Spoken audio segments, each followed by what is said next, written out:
tal, amigos y amigas? Muy buenos días a todos y todas ustedes. Muchas gracias como siempre por acompañarnos. Son las 7:05 ya de la mañana. Vamos a dar inicio al programa del día de hoy.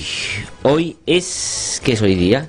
16 de enero del año 2018, y como todas las mañanas un saludo muy especial a quienes nos están sintonizando ya a través del 104.7 de la FM RBC Radio. Muchas gracias y un saludo muy especial también a quienes nos están escuchando en las regiones, gracias a un grupo importante de radioemisoras que a esta hora de la mañana transmiten en vivo y en directo el programa. Por eso es que hay que tratar de comenzar a la hora para no generarle problemas a nuestros colegas de estas radioemisoras. Muchísimas gracias también a quienes nos siguen a través de las radioemisoras que no transmiten en vivo, pero lo transmiten de manera diferida, y a los canales de televisión que toman la imagen y luego, cuando les es posible, pues también ponen el programa al aire. Muchas gracias por eso. Eso nos ha permitido en los últimos tiempos, en las últimas semanas, la verdad, tener un público bastante diverso, amplio, y que está ubicado en distintas zonas del país, cada vez más creciente en algunas regiones y también fuera del país, donde nos siguen muchos compatriotas que por un u otro motivo tuvieron que irse, algunos hace ya mucho tiempo, y que se enteran y siguen los acontecimientos más relevantes del país a través de este modesto y humilde programa. Muchísimas gracias, por cierto, a quienes nos siguen también a través de internet. Usted tiene ahí varias vías para ubicarnos. Puede ubicarnos a través de idlradio.p, es nuestra página web. Ahí usted entra y nos puede ver, escuchar, pero también nos puede seguir a través de la página de RBC Online. Ahí también nos va a poder seguir, y la verdad estamos muy complacidos que ahí también tengamos muchos seguidores.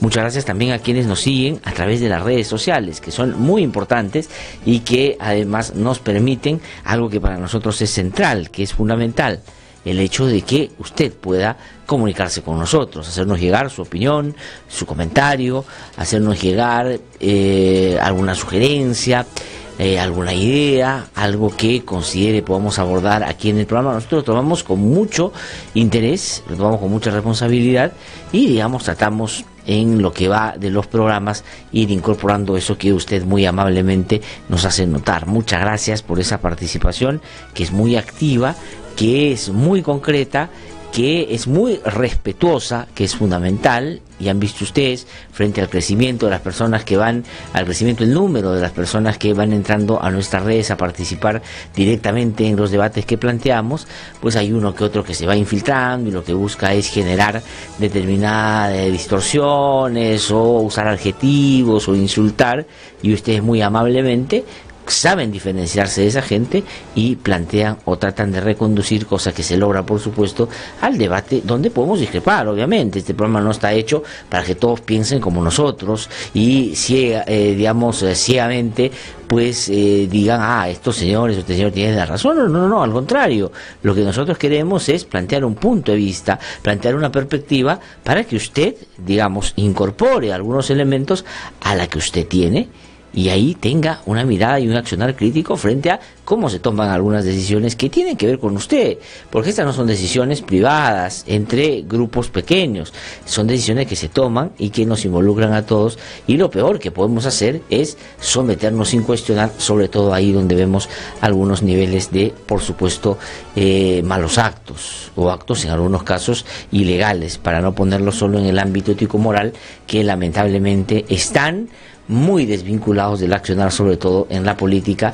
y lamentablemente en la función pública. Este programa lo que busca es justamente proponerles esa perspectiva, esa alternativa, y con un arraigo muy fuerte en algo que para nosotros es fundamental: la defensa del sistema democrático, que tanto nos costó recuperar, que tanto nos cuesta mantener, y que no podemos ponerle en riesgo cada cierto tiempo, porque en fin, a algunos se les ocurre que no viven bien en ese sistema y preferirían regímenes mucho más autoritarios, autocráticos, prepotentes, autoritarios. Pero para eso la democracia tiene que ser no solo, digamos, de formas, no solo, digamos, la posibilidad de que podamos ejercer libertades, también tiene que tener elementos muy concretos que resuelvan los problemas de la gente. Es decir, tiene que ser eficiente y desarrollar políticas respetuosas de las reglas democráticas, de las reglas del Estado de Derecho, de las reglas del Estado Constitucional de Derecho, pero que a la vez resuelvan los problemas de la gente. Eso de que la democracia tiene que estar en el día a día de la gente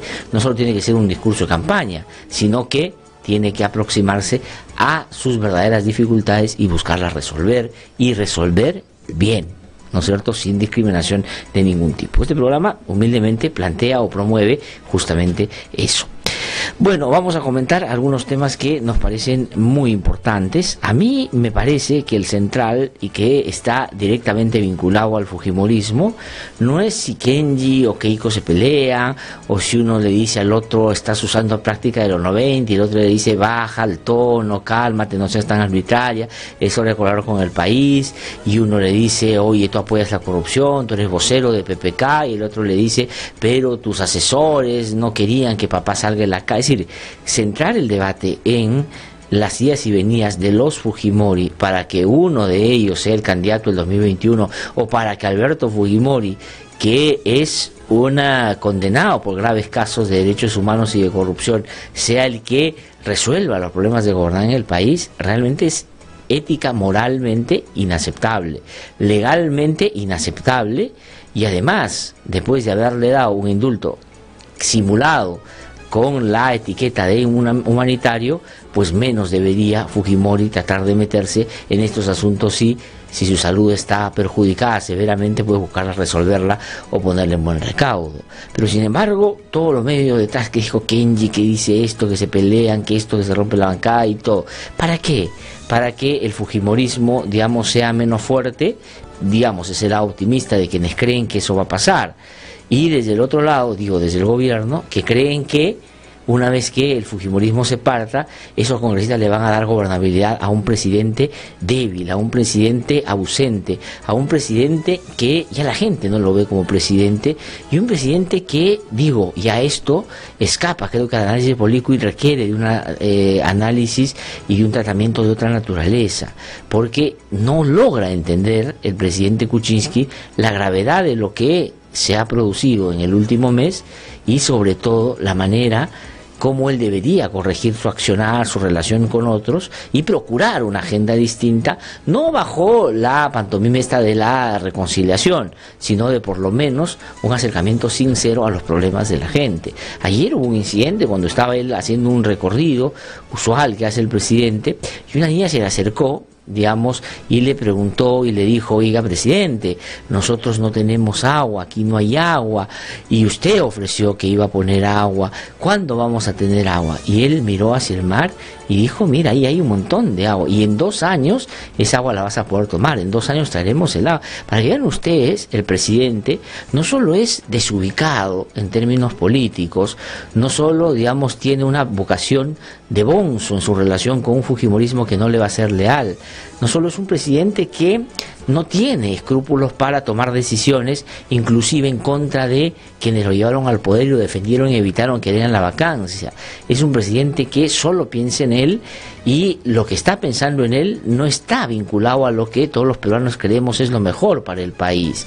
Y cuando le toca y tiene la posibilidad de un escenario de emergencia como el que se ha producido en Arequipa, y tiene este incidente con esta niña, dice una pachotada de esta naturaleza, dando la sensación de que el presidente también mentalmente está muy perturbado y perjudicado, y esto es un problema, porque él ha sido designado para gobernar, casi lo vacan, y dijimos no es posible que lo vaquen por más que no nos guste como presidente. Dijimos va a enmendar y cambiar las cosas, pero no solo sigue igual, sino que cada día va empeorando.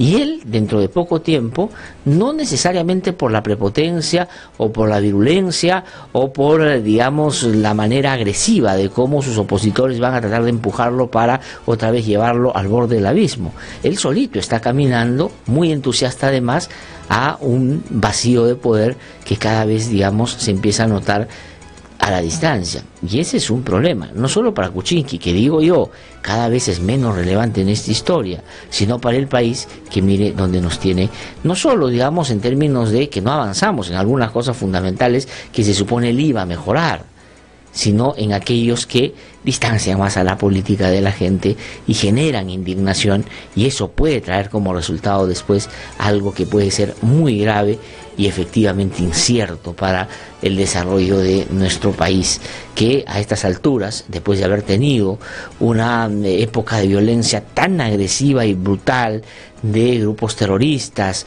un mal accionar en determinados momentos del Estado, generando y produciendo actos también bárbaros de violaciones a derechos humanos, una dictadura corrupta, violadora de derechos humanos, y una transición de tanto tiempo, pero que no se ha comprometido con las reformas fundamentales para que no se repita esa historia y para resolver los problemas de la gente y decirle: este país tiene problemas y los políticos y los funcionarios nos hacemos cargo de esos problemas. Eso no ha pasado, y hoy día seguimos discutiendo que si los hijos del dictador, que nos trajimos abajo porque era un dictador y recuperamos la democracia, van a ser los que van a darnos las claves para la reconciliación, claro, si se ponen o no de acuerdo y si su papá finalmente termina estando contento con uno o con otro. Esa es la vergonzosa manera de cómo la política peruana se está leyendo desde ahora, y no somos capaces de abrir la cancha a otros sectores, otras voces, pero sobre todo una perspectiva distinta que no involucre de esa manera tan protagónica a quienes todavía tienen mucho que explicar al país en distintos ámbitos. Pero en este pleito de los hermanos y de la dinastía, ¿no es cierto?, de este clan familiar que, digamos, quiere llegar al poder a como dé lugar, pues hay una serie de cosas que no se dicen y que son, me parece, las centrales. No esto de que si mi papá, tú querías que sea algo, no, y a eso, digamos, me parece que sí, es dato, pero no es el central. El central es Joaquín Ramírez. El central es Joaquín Ramírez, es decir, cuánto de la situación grave, porque está investigado por lavado de activos, de Joaquín Ramírez, digamos, es cuestionado en este momento en Fuerza Popular por quienes dicen quieren renovar esta agrupación política. Está claro que Keiko Fujimori, por distintas consideraciones, lo ha defendido, lo defiende, y digamos que a él le vaya mal significaría que a ella le vaya peor. Entonces su blindaje o su manera de ayudar a Joaquín Ramírez es utilizando el peso político que tiene para tratar de intimidar o atarantar a quienes están investigando este caso. Eso está claro. Pero Kenji Fujimori, que se supone que es el lado sano en la familia, el que ha cambiado, el que ahora sale con un discurso que quiere reunirse con las víctimas y todo, ¿qué piensa de Joaquín Ramírez? Joaquín Ramírez es un personaje que no tiene una virtud política. Llegó al Congreso solo porque puso plata en Fuerza Popular y se hizo secretario general de Fuerza Popular. ¿Bajo qué consideración? ¿Bajo qué criterio? ¿Bajo qué argumento? ¿Qué habilidad le vieron en Fuerza Popular? ¿Qué virtud le vio Keiko Fujimori? ¿Cuál era su aporte ideológico? ¿Cuál era su consideración y aporte político? ¿Cuál era, digamos, su desempeño y su aporte en el ámbito organizativo? ¿Cuál era su aporte en el ámbito de las relaciones políticas con otros sectores, en el conocimiento del Estado, de la función pública, en la construcción de un partido político? ¿Cuál? Digamos, ¿por qué Joaquín Ramírez terminó siendo tan importante para Fuerza Popular? La respuesta es una: porque puso mucha plata, porque compró la franquicia, porque se hizo dueño de buena parte de Fuerza Popular. Por eso es que muchos de los que hoy están defendiendo a Keiko Fujimori la defienden, porque eso es también defender a Joaquín Ramírez. Y muchos amigos de Joaquín Ramírez llegaron a ser protagonistas de Fuerza Popular porque Joaquín Ramírez quiso que sean protagonistas. Luis Galarreta hubiera sido presidente del Congreso si Joaquín Ramírez no era su amigo y socio, y digamos que tuvieron algunos acuerdos ahí que no han sido explicados como deberían en torno a transacciones comerciales, inmuebles, etcétera. ¿Hubiera llegado? Yo creo que no. Hubiera llegado el señor Salaverry, que digamos fue 15 años militante aprista, tiene 5 o 6 en Fuerza Popular, a llegar a ser vocero y uno de los principales defensores de Keiko Fujimori en el Congreso, si no fuera socio comercial y amigo de Joaquín Ramírez. Es decir, hubiera sido posible armar ese fujimorismo sin que Joaquín Ramírez tenga una opinión importante que marque la diferencia en relación a otros que hace tiempo están ya en esa agrupación política? Esa es la pregunta que hacerse. Entonces Joaquín Ramírez es el personaje central. ¿Y Kenji Fujimori qué dice sobre Joaquín Ramírez? Ustedes han escuchado el momento que él dice, oiga, este señor está vinculado al lavado de activos, este señor no puede seguir en Fuerza Popular, si bien es cierto ahora está siendo investigado, pero deberíamos sacarlo porque miren todo lo que se está diciendo, él eso mancha. No, eso no dice. Tampoco dice nada en relación al señor Klimper, que por estos momentos está, digamos, bajando la cabeza y no está opinando, por lo menos públicamente, seguramente para evitar algún nivel de exhibición sobre algunos aspectos que nos harán recordar su paso por los 90 y la manera que con los usos y costumbres llevaron a la derrota de Keiko Fujimori cuando él se convirtió en un editor principal de unos audios para tratar de desprestigiar una investigación sobre narcotráfico y lavado de activos que involucra a Joaquín Ramírez. Entonces, Joaquín Ramírez es la pieza central de esta historia. Entonces hay que fijarnos en él y no tanto en los pleitos de Keiko y de Kenji, que creo yo son circunstanciales, después el partido se va a acomodar y creo yo no van a poner en riesgo todo lo que el Fujimori ha conseguido solo porque los dos quieren ser candidatos a la presidencia. Porque esa idea de que los dos en segunda vuelta para ver quién gana la elección, la verdad me parece que es poco probable, sobre todo cuando hay altos niveles de indignación de otros sectores que no van a permitir que eso suceda. Pero en fin, todo puede suceder en nuestro país, pero creo que eso no es. Entonces, Joaquín Ramírez, ¿quién es? Cuando Joaquín Ramírez lo investigaban por lavado de activos, pasaron 14 meses para que, ya siendo investigado por una fiscalía de lavado de activos, Fuerza Popular en plena campaña decidiera a regañadientes, con mucho miedo, con temor, con recelo, en fin, sacarlo por lo menos de escena para evitar que se conozca lo que ahora estamos conociendo. Y él resistió, él no quiso irse y Keiko no podía obligarle a que se vaya. Y en ese momento cuando le dijeron, oiga señor, pero su patrimonio, digamos, la verdad no se condice con lo que usted dice que ha hecho durante su vida, porque usted dice que comenzó muy chico a trabajar, un chico trabajador y llegó a tener tanta plata, y hay un desbalance de por lo menos 7 millones de dólares, 7 millones de dólares. Y hay una imputación muy concreta de un señor que es colaborador de la DEA de hace bastante tiempo, que se llama Jesús Vázquez, que dijo que Joaquín Ramírez lo fue a buscar hace algunos años a Miami para proponerle un negocio comercial aéreo, para que ahí pudieran lavar 15 millones que Keiko Fujimori le había dado a él para que hiciera esas operaciones. Bueno, hay varias hipótesis en relación a eso que tendrán que corroborarse en el camino del Ministerio Público. Una es que esa plata puede venir de antaño, otra es que esa plata vino de los brasileños y otros y que entró de esa manera para tratar de evitar se conociera su verdadero origen. Bueno, en fin, lo que sea, pero la cosa es que eso se está investigando y no ha terminado el caso, está todavía en avance. Y cada vez se van conociendo más cosas. Pero cuando sucedió eso, cuando se conoció, escuchen ustedes la manera como Joaquín Ramírez, que no hay explicación hasta ahora consistente para que da cuenta de por qué ha terminado siendo protagónico en Fuerza Popular, salió a explicar, para que vean ustedes cuál es el argumento de Joaquín Ramírez para defenderse de esta tremenda acusación. Esto pasó hace ya bastante tiempo, cuando quiso hacerse la víctima diciendo que esto es una persecución política. Vamos a escuchar qué dijo Joaquín Ramírez en ese momento. A mí nadie me regaló nada. Soy exitoso. ¿Y quieren que me avergüence por eso? De ninguna manera, señores. Y es que en el fondo de esto no es el problema. El problema es que soy un provinciano emergente. La diferencia es que no soy parte de la gentita limeña. Seamos claros.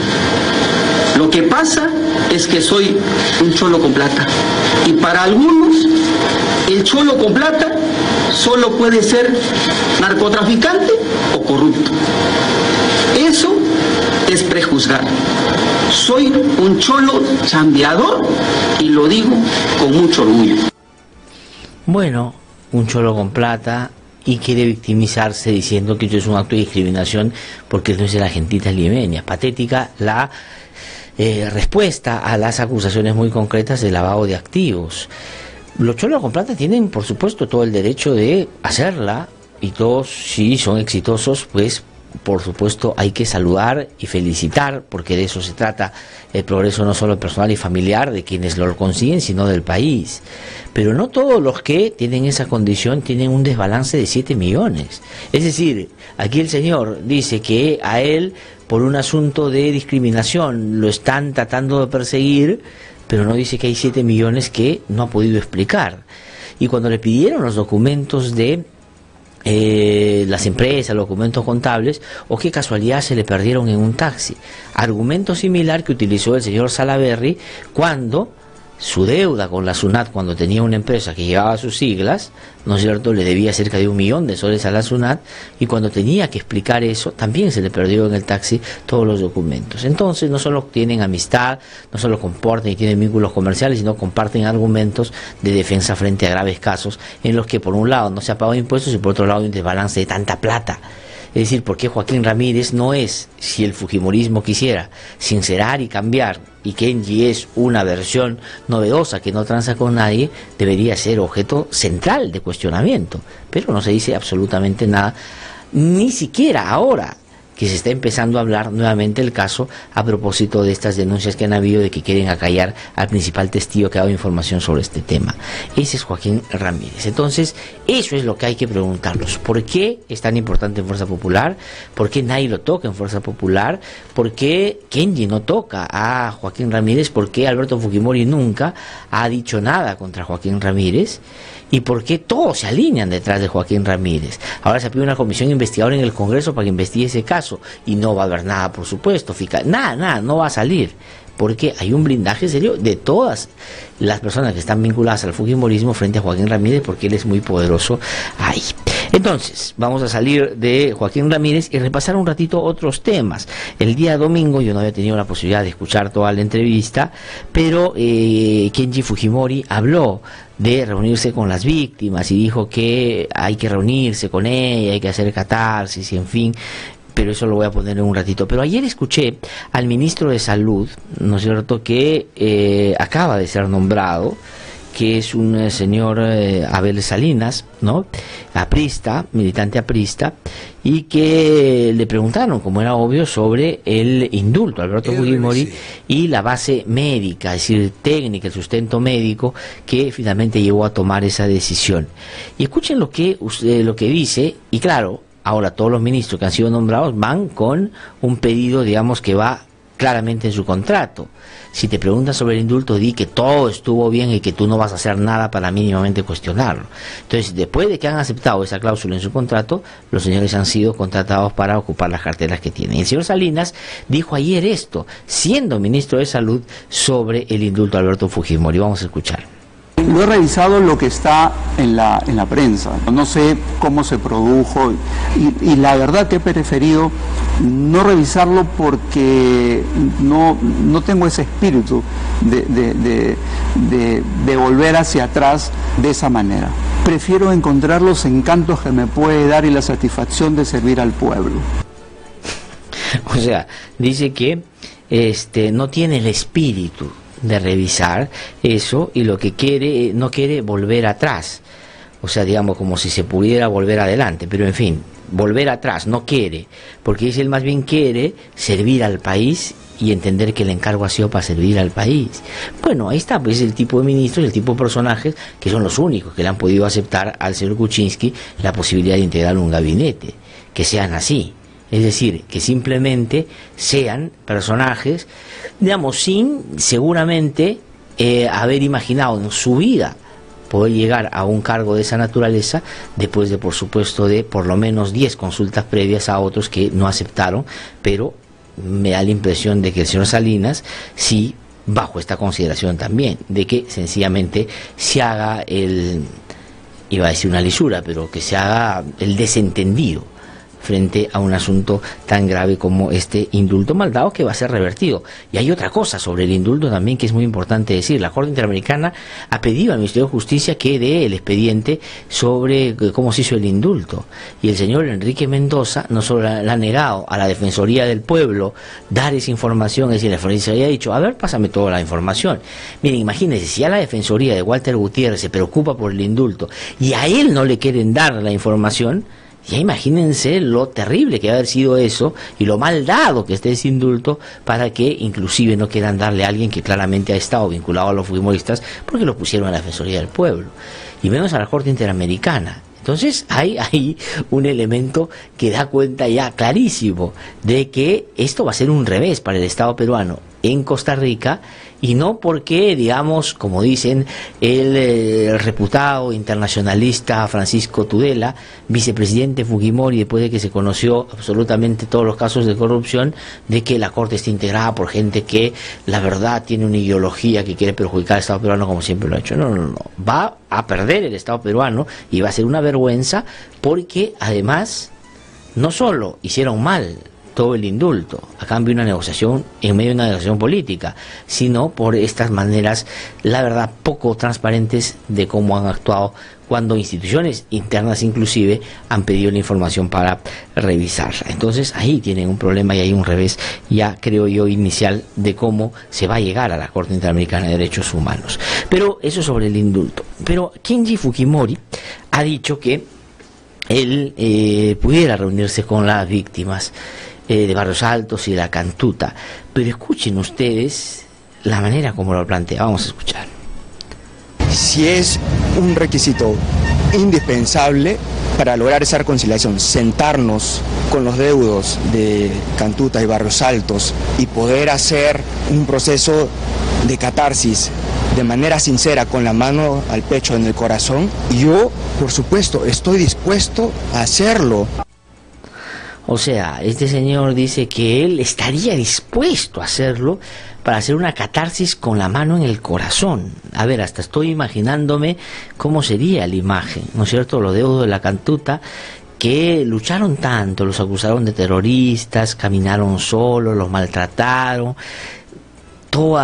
estos más de 25 años, pues no pudieron encontrar a sus familiares, hay restos que no se encuentran, mataron a un niño de 8 años. Entonces tienen que reunirse con Kenji y decir, sí, mi dolor, sí, Kenji, él sí, bueno, agarrarle la cabeza y decirle que qué pena lo que les ha sucedido. ¿Eso es lo que se necesita para la reconciliación? Bueno, los familiares han hecho lo correcto, de hecho no nos vamos a prestar para un juego de esta naturaleza. Además, el padre es el que cometió esos delitos y tendría que pedir perdón, ¿no es cierto? Y no se trata de que él se reúna para dar la sensación de que él es más cercano. Kenji Fujimori acompañó a su padre, era muy chico en esa época, pero después reivindicó al padre en todo.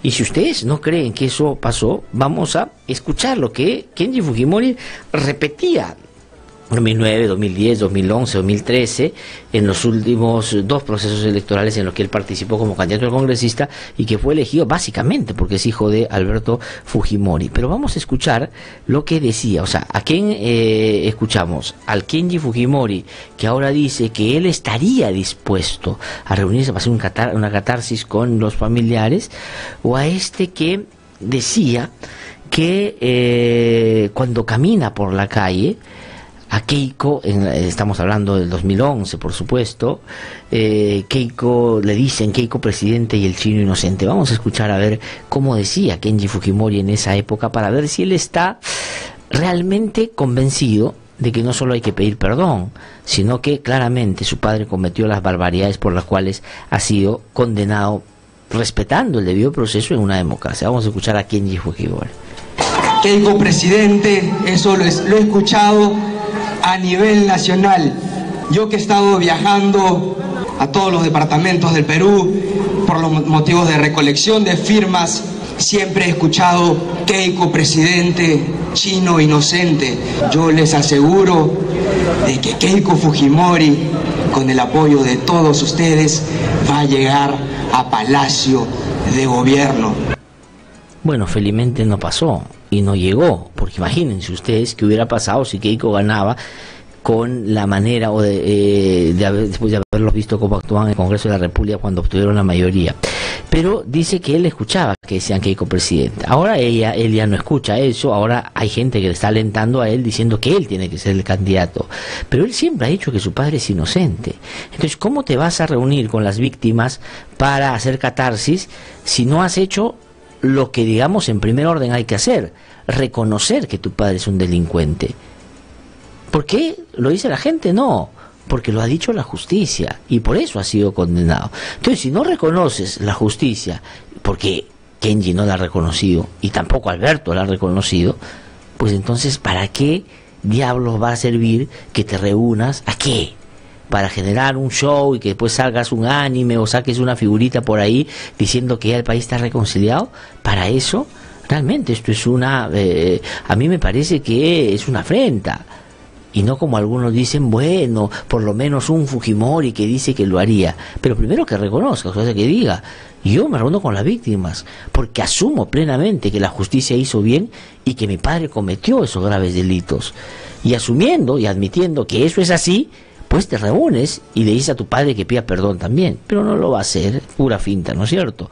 Pero no solo eso, sino, escuchen ustedes lo que dice Kenji Fujimori, o decía Kenji Fujimori cuando estaba en plazas, algunas llenas, ¿no es cierto?, sobre la sentencia de Alberto Fujimori. Dice que esto es como un chaleco que le han dado a los terroristas para defenderse. Así cataloga el señor Kenji Fujimori, que ahora quiere reunirse con las víctimas, a la sentencia que dice que su padre es un violador de derechos humanos y un corrupto. Vamos a escuchar. Con la sentencia condenatoria a mi padre con el tema de la autoría mediata, ¿qué militar, qué policía va a querer enfrentarse al Sendero Luminoso y al MRTA ahí en el BRAE? Lo que han hecho, amigos, es que le han dado chalecos antibalas a los terroristas.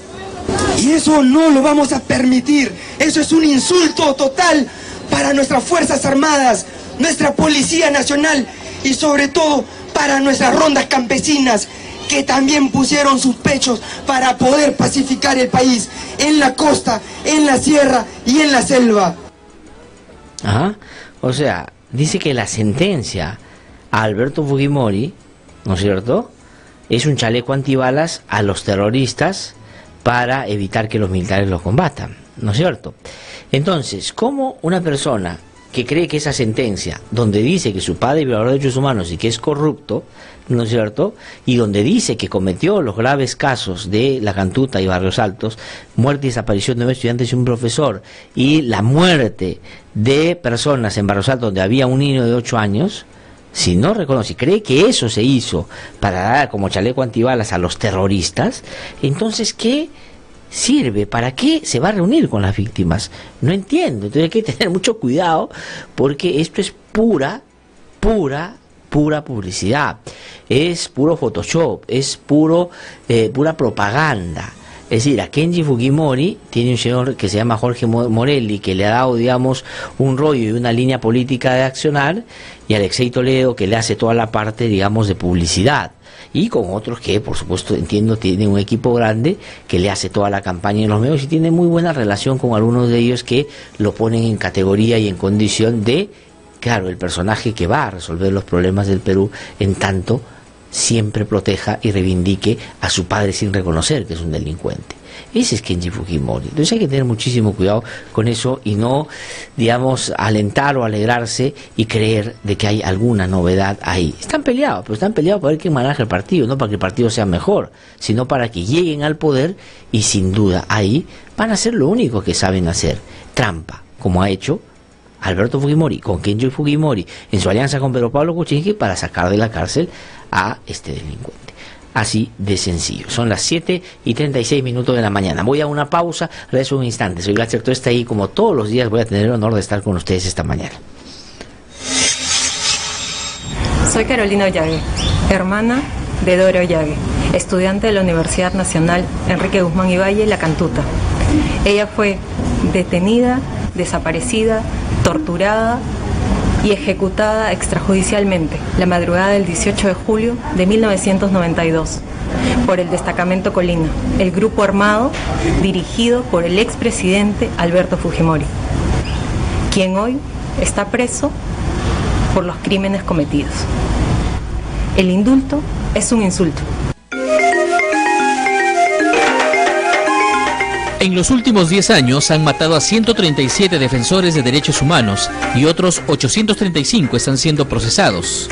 En el Perú no existe una ley que garantice su labor. Es responsabilidad del Estado proteger y defender a quienes nos defienden. Únete a la campaña y apoya a los defensores de derechos humanos. Búscanos en Facebook como Yo Defiendo y síguenos para enterarte de sus historias.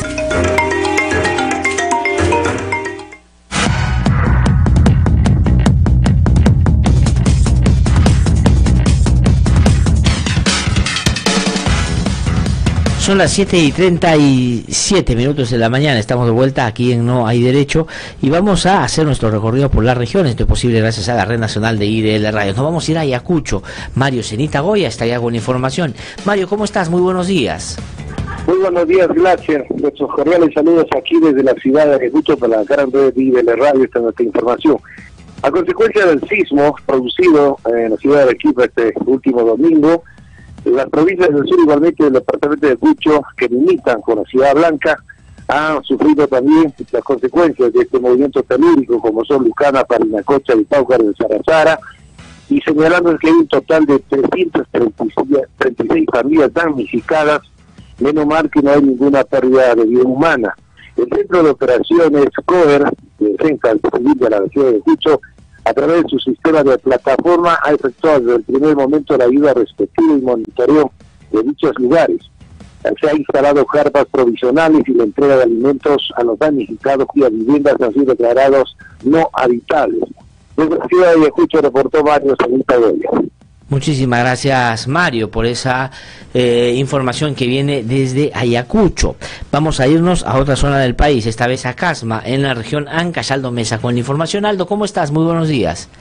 Saludos, amigos de IDL, para informarles que la provincia de Casma continúan los trabajos de encauzamiento en los ríos de Casma y Sechín. Sin embargo, estos no están satisfaciendo como se esperaba a los agricultores, quienes en más de una ocasión vienen cuestionando la falta, por ejemplo, de fiscalización o de supervisión a las empresas que ejecutan estos trabajos. También han cuestionado el papel desarrollado por autoridades o jefes de instituciones como Junta de Usuarios, Municipalidad y otras, de quienes esperaban puedan ejercer un trabajo de control, y eso tampoco ha ocurrido. Por el momento, en la provincia de Casma, los agricultores del Valle de San Rafael sostienen que los millones invertidos no coinciden con el poco trabajo de encauzamiento que se ha realizado y están atemorizados por las posibles lluvias o avenidas de agua que podrían nuevamente golpear sus terrenos de cultivo, como lo ocurrido en marzo del 2017. Desde Casma, informa Aldo Mesa, adelante los estudios de la radio. Muchísimas gracias, Aldo, por esa información desde Casma. Vamos a irnos ahora a Madre de Dios, en Puerto Maldonado, donde se desarrollan y finalizan ya los preparativos para la visita del Papa esta semana. Ahí está Juan Rojas Bermúdez con la información. Juan, ¿cómo estás? Muy buenos días. Amigos de No Hay Derecho, buenos días. Todo listo en el Coliseo Madre de Dios, con capacidad para 3.000 representantes de comunidades nativas amazónicas andinos. Pese al clima cambiante de sol, fuertes lluvias, la explanada del Instituto Tecnológico Jorge Basadre casi listo para la misa y oración con los devotos, que sumarán 10.000 personas aproximados. El Papa Móvil funcionando de maravillas. Los precios en los buses interprovinciales elevados con porcentajes a su gusto, sin motivo. Se prevé hospedajes en casas familiares, la Universidad Nacional Amazónica de Madre de Dios, instituciones educativas Santa Cruz para visitantes del sur. Puerto Maldonado, súper controlado por la Policía Nacional del Perú. Todos ruegan para que no llueva el día de la visita del Sumo Pontífice. No Hay Derecho, IDL Radio, Juan Rojas Bermúdez, Madre de Dios.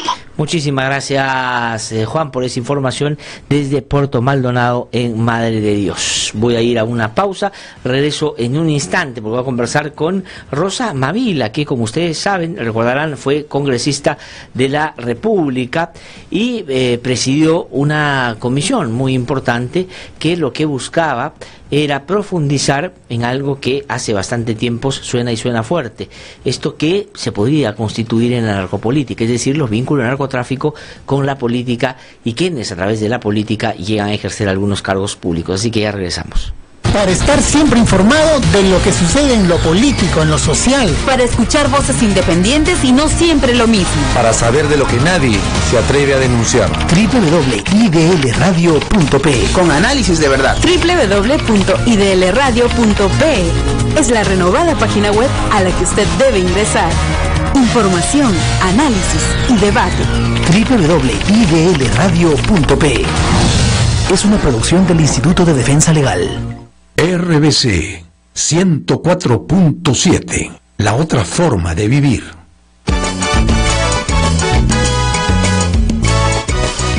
Son las 7:43 de la mañana, estamos de vuelta aquí en No Hay Derecho. Lo anuncié antes de la pausa, está ya comunicado vía telefónica con nosotros Rosa Mavila. Ella, como ustedes saben, es una reconocida abogada, penalista, ha ocupado varios cargos públicos, ha sido congresista de la República también en el periodo anterior y, digamos, tuvo un muy buen desempeño porque trabajó en varios temas que a mí me parece son relevantes.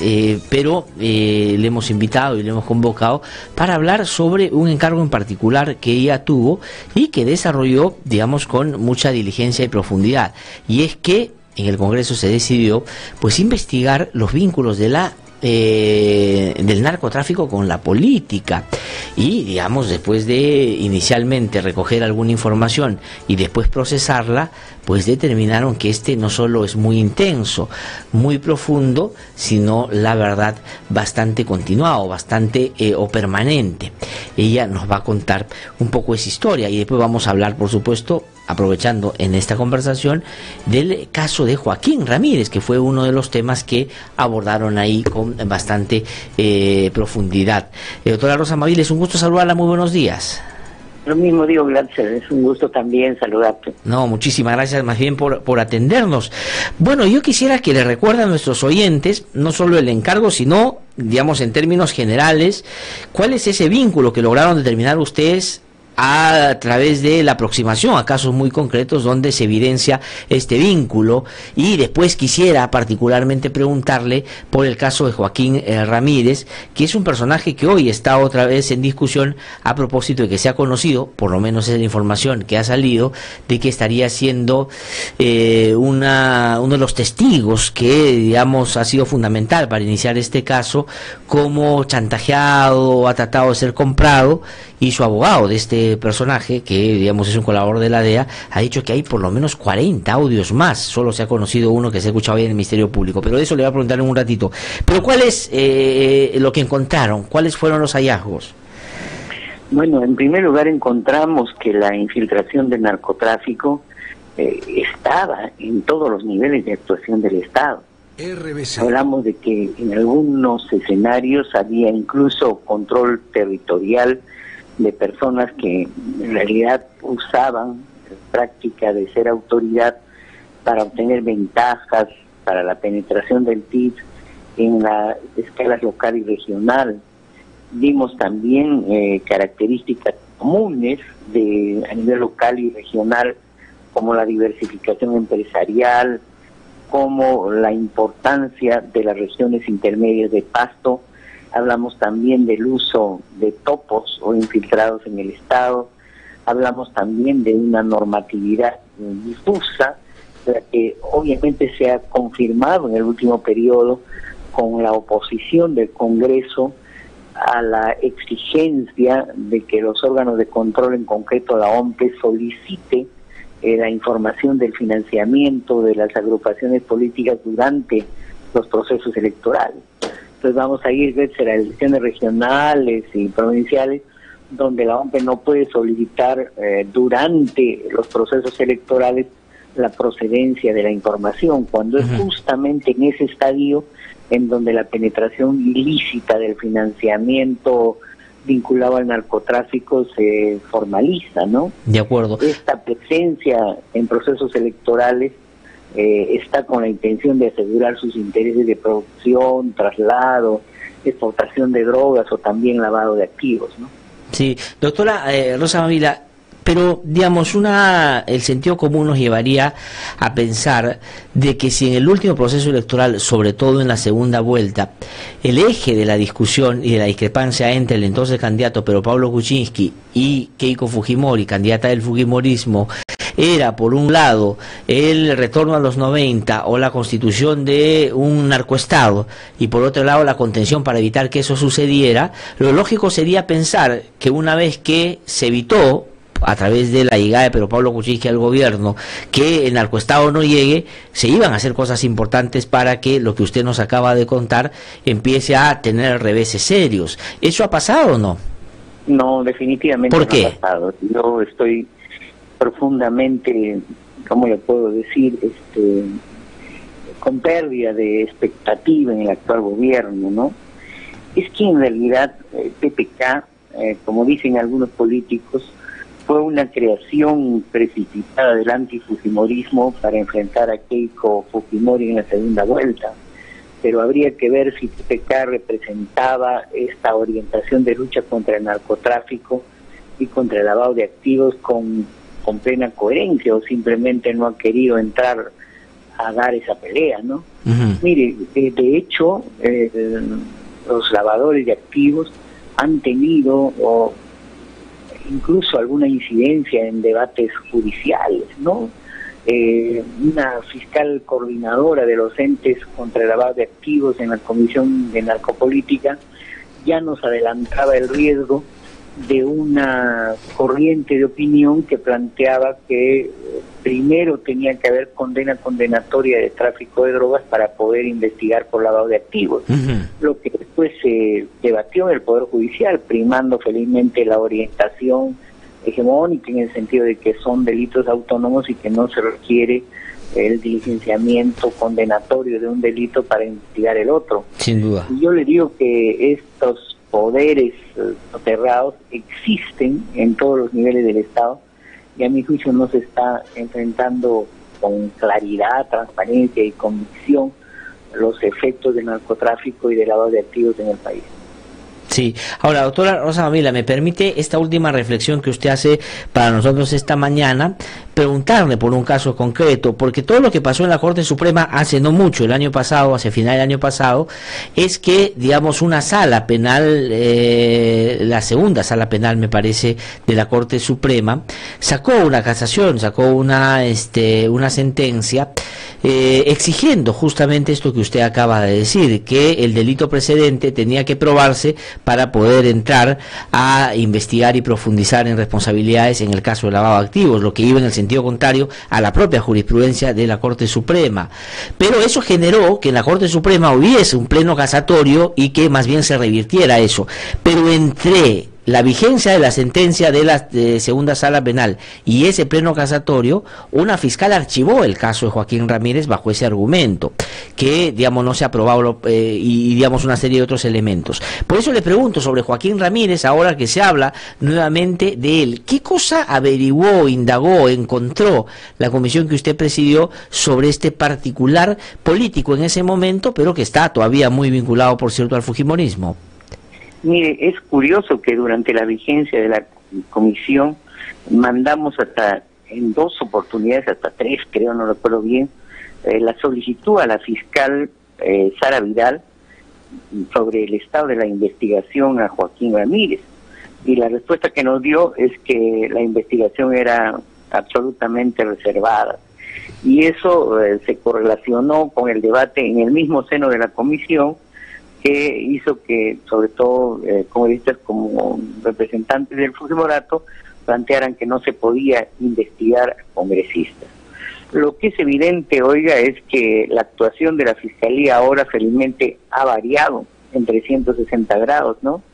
Y por eso creemos que ayer entiendo que se ha hecho la audiencia de escucha del sonido de 3 videos del testigo clave, el peruano Jesús Vázquez, que además es testigo de la DEA, que habría grabado a un empresario que había sido encargado por el financista de Fuerza Popular, o sea, por el mismo señor Joaquín Ramírez, la insinuación de un soborno de $200,000 para cambiar su versión.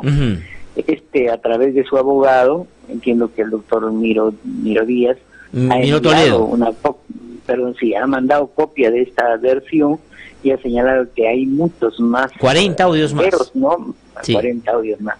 Yo creo que el tema de fondo acá tiene que ver con el compromiso y la responsabilidad penal no solo del ex secretario general de Fuerza Popular, sino de Keiko Fujimori, a quien, de acuerdo a estas informaciones, también se habría rescatado la oferta o la entrega luego de las elecciones del 2011 de Keiko Fujimori a este señor Joaquín Ramírez de $15 millones para ser blanqueados supuestamente en una cadena de grifos. Entonces aquí lo que se tiene que hacer es a fondo ver los videos, ver a fondo la responsabilidad penal que puede asistir a estos sujetos de investigación, y que el fiscal, pues la fiscalía tenga la vitalidad y la transparencia de hacer estas investigaciones, ¿no? O sea, mire, lo que dice un video es elocuente, ¿no? Esta gente está muy nerviosa,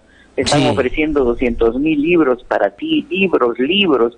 Sabemos que en el argot de la mafia libro es dólares, ¿no? Sí. Entonces, ahora el abogado del señor Lucía Ramírez estaría planteando hacer una querella al informante Urunaga, ¿no? Sí. Tratando de centrar la responsabilidad en Urunaga, y que seguramente también tiene que ser investigado, no solo en una de las contrapartes, sino en la totalidad de los sucesos que ponen en riesgo clarísimamente la posibilidad de una prueba de idoneidad, un financiamiento procedente de lavado de activos. Ahora, doctora, la política de Keiko Fujimori. Sí, doctora Rosa Mavila, en relación justamente a este vínculo con Keiko Fujimori y con el Fujimorismo. Primero, porque es curioso, es raro, es inusual que una persona un día se levanta y se le ocurre llamar a Jesús Vázquez y ofrecerle plata para que no insista en denunciar a Joaquín Ramírez. O sea, digamos, no hay lógica ahí, ¿no? Por más que lo denuncien,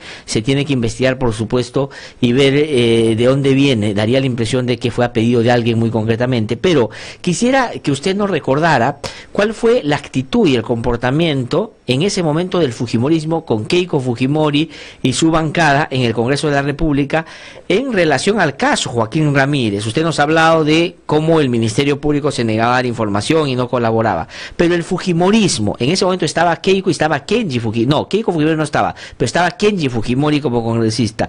Él y los fujimoristas colaboraron, ayudaron a que Joaquín Ramírez pudiera, ¿qué hicieron? En absoluto, señor. En ese momento, pues justamente levantaron la tesis de que los congresistas no podían ser investigados. Pero a pesar de ello, nosotros investigamos, ¿no? Aunque lamentablemente en las conclusiones de la comisión no pudimos dejar constancia de esa investigación. Ahora, en el caso del señor Joaquín Ramírez, era pues el poderoso secretario general de Fuerza Popular, ¿no? Y desde esa perspectiva era también el jefe de la campaña electoral de la señora Keiko Fujimori.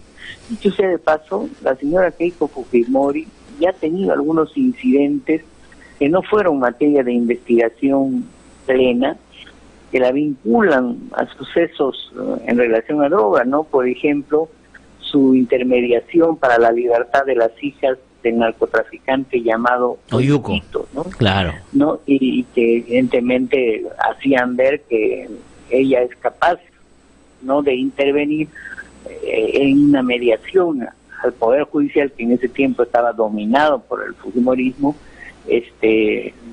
gobernando en tiempos dictatoriales para dar ese tipo de libertades, ¿no?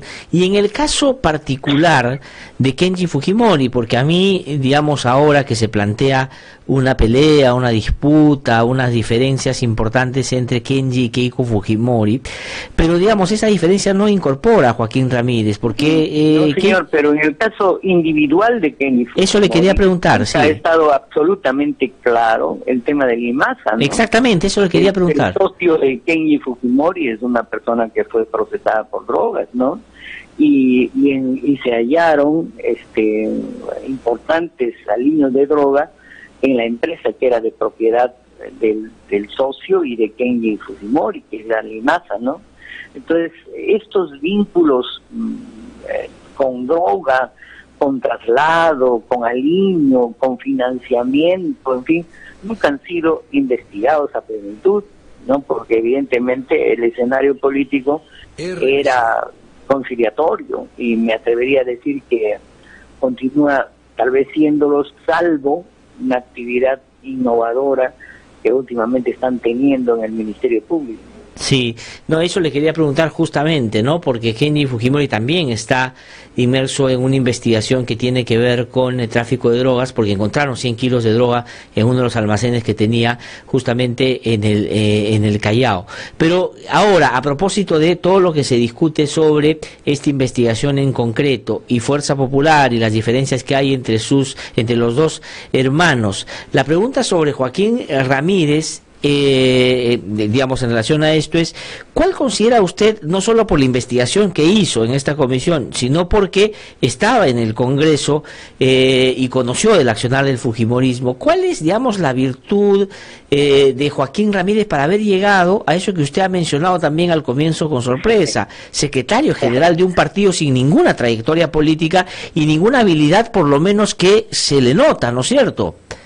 Señor, no conozco yo ningún itinerario de naturaleza académica o política del señor Joaquín Ramírez. El señor no hablaba en el Congreso. El señor era de la bancada muda, como referíamos con ironía muchos congresistas, ¿no? Entonces yo no entiendo cuál era su poder, salvo que él era el financista, pues, de la campaña electoral. Sabemos, mire, la República el día de ayer saca una fotografía de la campaña de Keiko en la que el vehículo era de propiedad del señor Joaquín Ramírez. Sabemos que una empresa, el señor Joaquín Ramírez, compró un inmueble en la avenida Arequipa, que era uno de los locales principales del fujimorismo, con su propio peculio y patrimonio, y la cedió para usufructo de la agrupación política. La compra de departamentos en Estados Unidos, ¿de dónde, pues, señor? O sea, un congresista no tiene evidentemente tanto dinero para tener ese tipo de dispendios de naturaleza patrimonial. Entonces, a mi juicio, tanta riqueza, ¿de dónde pecatamea? Pues no. Sí, yo creo que en su agrupación se debió haber hecho por lo menos una mínima investigación. Sí, ahora, lo que se dice también, doctora Rosa Mavila, y lamentablemente tengo que ir terminando ya, con cargo a que otro día pueda venir para hablar sobre otros temas políticos, donde será interesante escucharla también, quería preguntarle sobre eso, también el vínculo de Joaquín Ramírez con muchos parlamentarios, es decir, en algún momento se habló en Fuerza Popular de un sector queiquista, de un sector albertista, de un sector vinculado a Joaquín Ramírez también, porque él, digamos, financió campañas muy concretas de varios que llegaron, y por eso es que Fuerza Popular en general, y acá incorporo también a Kenji Fujimori y otros, terminan cerrando filas para defenderlo porque él tiene ese nivel de influencia. ¿Eso cree que es así? A mí me parece que hay indicios más o menos solventes para pensar en ese sentido, ¿no? Porque un secretismo total, ¿no? Una indefinición respecto a la necesidad de investigar. Es más, la señora Fujimori dio declaraciones de aval a su secretario general en un primer momento, solo después se diferenció muy tímidamente del rol que se tendría en los asuntos delictivos que se le han imputado, ¿no? Yo creo, mire, que se debe continuar con la investigación en la Fiscalía, que no hay que diversificar con querellas indirectas la investigación. Creo que hay que ir al fondo, que tiene que ver con la responsabilidad penal del señor Joaquín Ramírez, con el vínculo con el señor Jesús Vázquez en Miami, Estados Unidos, y con la investigación también que la DEA pueda tener de este señor, porque se dice que sería el puesto número 2 en una red de lavado de activos ya de un nivel supranacional. Uh-huh. Sí, pues ahí hay una organización que es mayor, porque ya hay un personaje que además, mire la misma maniobra, hay un personaje que también financió la campaña de Fuerza Popular en la región San Martín, en su vínculo con algunos de los hoy parlamentarios de Fuerza Popular. Eso lo sacaron varios periodistas, ha terminado denunciando a los periodistas de este personaje, y se dicen que él era pues muy cercano o partícipe de una red de la que Joaquín Ramírez pudo haber sido parte también. Entonces el asunto no es, digamos, años menor. Se ha dicho y se ha discutido, ayer escuché al congresista Johnny Lescano plantear la posibilidad de una comisión investigadora en el Congreso solo para ver este caso. ¿Estaría usted de acuerdo con eso? ¿Le parece que no, que el Ministerio Público es lo que hay que esperar trabaje diligentemente?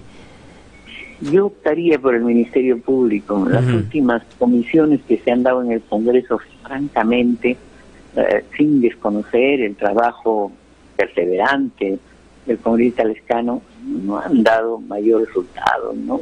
La Comisión Lavallato no actúa con un criterio de imparcialidad, ¿no? Entonces, desde mi punto de vista, mejor es dejar actuar al Ministerio Público y de verdad dejarlo actuar, ¿no?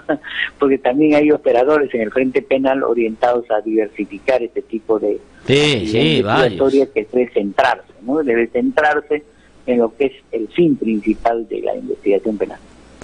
Muy bien, doctora Rosa Mavila, le agradezco mucho por esta conversación, aunque muy puntual e interesante. Otro día la invitaré para hablar sobre otros temas también, donde su opinión siempre es interesante. Muchísimas gracias. Muchas gracias. Muy amable, que le vaya muy bien.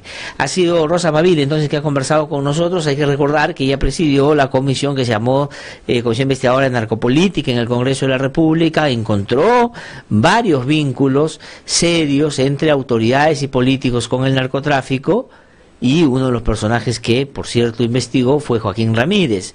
Y si no se avanzó más fue porque Fuerza Popular lo blindó y dijo, como es congresista, no se le puede ni tocar.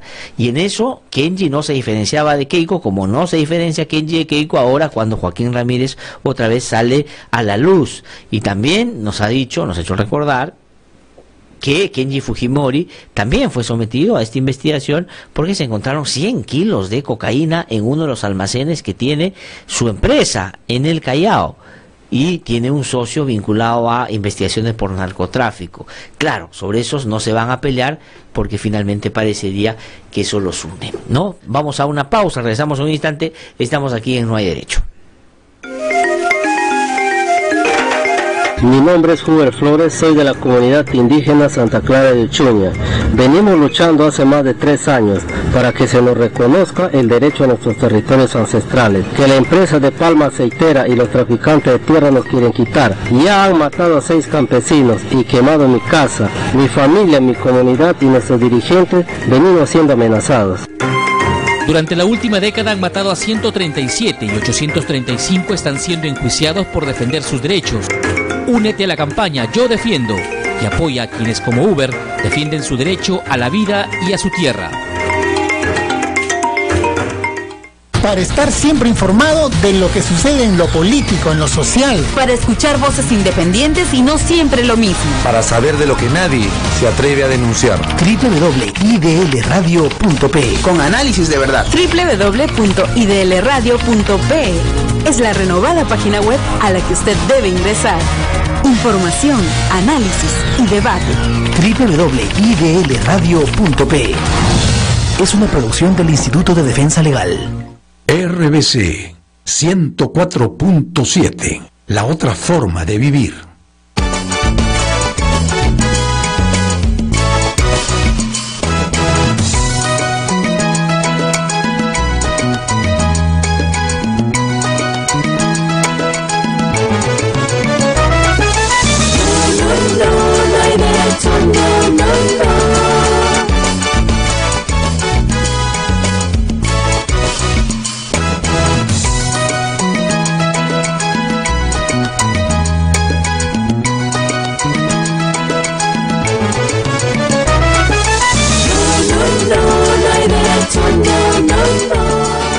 Ocho y 6 minutos de la mañana, estamos de vuelta aquí en No Hay Derecho. Está aquí en nuestros estudios Iván Montoya. Él es profesor académico en Derecho, es un reconocido jurista, tiene esa doble condición, es decir, es abogado, es profesor, y eso nos ayuda cada vez que nos reunimos con él para que nos pueda explicar con paciencia, además, porque hay temas que a veces son complejos en términos legales y que hay que entender para poder tener el panorama claro en torno a las investigaciones que hay sobre algunos casos que terminan siendo, por cierto, algunos de ellos emblemáticos. Además, ha sido procurador anticorrupción, fue parte del equipo de la Procuraduría cuando se extraditó a Alberto Fujimori y, como yo lo he dicho en más de una oportunidad, es la persona que aportó de manera significativa e importante para la extradición de Alberto Fujimori. Él, digamos, con un equipo que no era muy grande, hicieron el pedido de extradición con el éxito que todos hemos podido ya con los años, por supuesto, notar, ¿no? Entonces siempre es interesante reunirse con él, sobre todo ahora que hay algunos temas pendientes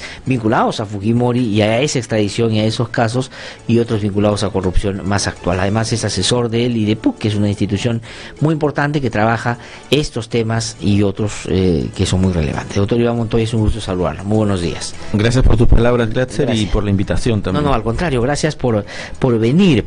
Bueno, comencemos por el caso de Alberto Fujimori, que me parece tiene varios elementos importantes. Digamos, ya nuestros oyentes saben, porque lo hemos hablado varias veces aquí, cuando una persona es, como en el caso de Fujimori, extraditada por un país, solo puede ser juzgada por aquellos delitos que ese país, digamos, por el cual el país lo extradita. Él le dice, y yo de toda la información que me ha mandado el Perú, creo que en estos delitos hay elementos razonables para iniciar un juicio, y solo por eso. Entonces, inicialmente mandan a Fujimori al Perú para investigar, para procesarlo por determinados delitos, pero hace no mucho, no me acuerdo exactamente ya el tiempo, se amplía la extradición, es decir, el Estado peruano vuelve a pedir a Chile y le dice, oye, aquí hay otro caso que tiene características similares a otros por los cuales ya lo extraditaste y te pedimos que amplíes esa extradición. Es el caso Pativilca, y Chile lo que hace es, dice, efectivamente, júzguenlo por eso. Entonces, ¿por qué cito esto, o detallo un poquito esto? Porque el presidente de la República le ha dado a Fujimori indulto por los delitos por los cuales ya fue juzgado, Cantuta, Barrios Altos, corrupción, Dyer y Gorriti, pero le da un derecho de gracia presidencial por el caso Pativilca, que es un caso que está todavía en curso, en proceso, no tiene sentencia, no se ha determinado la culpabilidad de Fujimori. Ahí quería comenzar con la pregunta concreta, es decir, ¿cuál es la diferencia y qué es posible o no hacer todavía en el caso Pativilca para llevar a la práctica o no lo hecho por el presidente con el derecho de gracia? Bien, sí, bueno, hay una diferencia entre el indulto y el derecho de gracia, ¿no? El indulto corta la ejecución de la pena en un momento determinado, y el derecho de gracia, efectivamente, la acción penal, por lo tanto el proceso en sí mismo se cae. Efectivamente es una prerrogativa del presidente, ambas figuras. En el caso del derecho de gracia, la propia Constitución establece algunos requisitos formales para poder habilitar la posibilidad de que un presidente pueda otorgar este derecho. Digamos que ese es el requisito de forma, si uno lo quiere ver así, es decir, para que un presidente pueda conceder el derecho de gracia a un procesado, como tú lo has mencionado, es decir, no un condenado que esté cumpliendo su pena. Para un procesado implica que efectivamente, según la Constitución, tenga que haber pasado el plazo más o menos de instrucción, el doble del plazo de instrucción más su extensión, ¿no? De acuerdo, eso es un requisito que está previsto en la propia Constitución. Es un requisito de forma. Es decir, el presidente, por más discrecional que sea la decisión, porque es el presidente y la puede tomar, tiene que cumplir unos requisitos básicos. Aquí, ¿cuál es? Que el plazo de instrucción tiene que haber transcurrido aproximadamente 24 meses si lo sumamos en general, es decir, el plazo de instrucción normal, que son 8 meses, más ese doble de plazo, que son 16 meses, más sus correspondientes ampliatorias, es decir, 4-4, ¿no? Ya, de acuerdo, o sea, entonces, estamos hablando de 24 meses. Ya, y eso se cumple en el caso Pativilca, digamos, estamos todavía en el ámbito, para que los oyentes nos sigan, formal. Efectivamente. ¿Cumple el requisito? Este primer requisito formal, hay un debate efectivamente entre los que han intervenido para comentar sobre desde cuándo se contabilizaría estos 24 meses. La parte de la defensa de Fujimori está sosteniendo que esto se cuenta desde un auto de apertura de instrucción formal que ocurrió aproximadamente el 2012. Sin embargo, nunca tuvo efecto, no podría tener ningún efecto jurídico, porque ya el presidente Fujimori el expresidente estaba con la protección que tú has dicho de la extradición, en el sentido de que Chile solo iba a autorizar o solo podríamos procesar en el Perú los casos que Chile autorizara. El primer lote de 5 casos que se autorizaron y luego las ampliaciones que se han ido suscitando. Esta última ampliación es por el caso de Pativilca, es decir, solo podemos procesar por estos casos. Por lo tanto, esa apertura de instrucción en el año 2012 no tenía mayor efecto jurídico, digamos, no tenía. Es decir, el caso comienza cuando Chile dice, cuando Chile autoriza la ampliación de la extradición en el caso por este caso. A partir de ahí sí se le puede tomar su declaración. Ya, pero ¿cuántos meses hay, digamos, desde esto ha sido, hasta donde yo tengo entendido, más o menos junio del año pasado. Sí, mediados del año pasado, o sea, tiene 7, 8 meses. No ha corrido. Esta es la segunda interpretación, que me parece la más correcta, digamos, desde el punto de vista más de de los efectos jurídicos que pueden tener las decisiones. En fin, eso es un primer requisito, ¿no? El formal en la que va a haber un debate. ¿No es cierto? Que no se cumpliría. En mi concepto no se cumpliría, ¿no? En mi concepto no se cumpliría. Pero no me parece incluso la razón más importante. Más importante, ya. Entonces vamos a salir de lo formal, donde hay un elemento de discusión que tendrán que discutir seguramente los jueces, ¿no es cierto? En la audiencia que va del 26. La sala va a tener que dilucidar, de acuerdo. ¿no? Entonces, pero ¿cuáles son los elementos desde su punto de vista de fondo que harían inviable o impracticable el derecho de gracia, en este caso Pativilca? Yo creo que hay elementos de fondo mucho más importantes, ¿no? Que es, como ya se ha discutido, también se está discutiendo, es el derecho a la verdad. El derecho a la verdad, que es un derecho humano, si es que uno lo quiere ver desde el punto de vista del desarrollo de la Corte Interamericana de Derechos Humanos, que ha desarrollado este derecho humano. Pero el Tribunal Constitucional también aquí. Y nuestro Tribunal Constitucional también lo ha desarrollado. En ambos casos hay una coincidencia plena sobre el contenido de este derecho fundamental, derecho humano, como lo queramos llamar, que no es solo un derecho de los familiares de las víctimas a saber la verdad, sino también es un derecho de la ciudadanía en general de poder saber no solamente qué ocurrió, cómo ocurrió, quiénes fueron los responsables, y cuando uno dice quiénes fueron los responsables, quiere decir quién fue autor, quién fue cómplice, quién fue instigador, quién fue partícipe, y eso solo lo puede definir una sentencia terminando y concluyendo todo el proceso, ¿no? De acuerdo. Entonces, o sea, ahí hay un elemento de fondo que llevaría en términos prácticos a tener alguna posibilidad de que se evite su aplicación. Es decir, ya, el argumento está, pero hay la vía concreta para impedir que se ejecute eso. Sí. ¿Cuál sería? La propia sala pueda decidir, y lo ha hecho algunas veces, inaplicar esa resolución suprema que otorga el derecho de gracia en el caso Pativilca. Inaplicar por ser incompatible con la Constitución, vía interpretación del TC, incompatible con la Convención Americana de Derechos Humanos, vía sentencias de la Corte Interamericana. Por lo tanto, continúese con el proceso y juzgamiento en el caso Pativilca, ¿no? Y no incurriría la sala en algo por lo cual sus integrantes después puedan ser, digamos, sometidos a investigación. Estaría dentro de su, digamos, legítima actuación. Está dentro de sus prerrogativas. Puede dejar de inaplicar actos que se consideren incompatibles con la Constitución o con la Convención Interamericana de Derechos Humanos y continuar con el proceso. Esto es un caso, a mi juicio, bastante claro de incompatibilidad de la resolución suprema respecto, en el caso Pativilca, respecto al otorgamiento de derecho de gracia, en la medida en que este derecho de gracia, si se decide cortar el proceso, efectivamente se va a impedir esclarecer cómo ocurrieron los hechos y al final quiénes fueron cabalmente todos los responsables, empezando desde los que posiblemente pudieron ser las cabezas de ese hecho lamentable que ocurrió con los campesinos. Ahora, hay dos cosas que usted ha dicho, pero que me gustaría pueda desarrollar para nuestros oyentes. Una, no sería la primera vez que esto sucede. Me gustaría que pueda contarle que otras veces, en casos más o menos parecidos, digamos, se ha esto producido. Y la segunda es cómo se hace para que la sala se pronuncie, es decir, quién tiene que pedirlo, en qué momento, se decide un día, se deciden más, esas dos cosas. Pero primero, digamos, ¿cuáles son los otros casos que han habido sobre esto? El primer caso, más remoto, probablemente los más jóvenes que escuchan ahora no tengan mucha memoria, pero fue el caso de la ley de amnistía. La jueza Antonia Sakikurai decidió inaplicar la ley de amnistía y continuar con el procesamiento del Grupo Colina y de la investigación de, en este caso no me acuerdo si era la Cantuta o Barrios Altos, pero efectivamente la jueza no aplicó la ley de amnistía, una ley, no es una resolución suprema, y continuó. Efectivamente, la fiscal se lo propuso y la jueza decidió inaplicar esas leyes porque la consideraba incompatible con la Constitución, hizo todo un desarrollo de por qué era incompatible con la Constitución y decidió en esa resolución continuar con el procesamiento.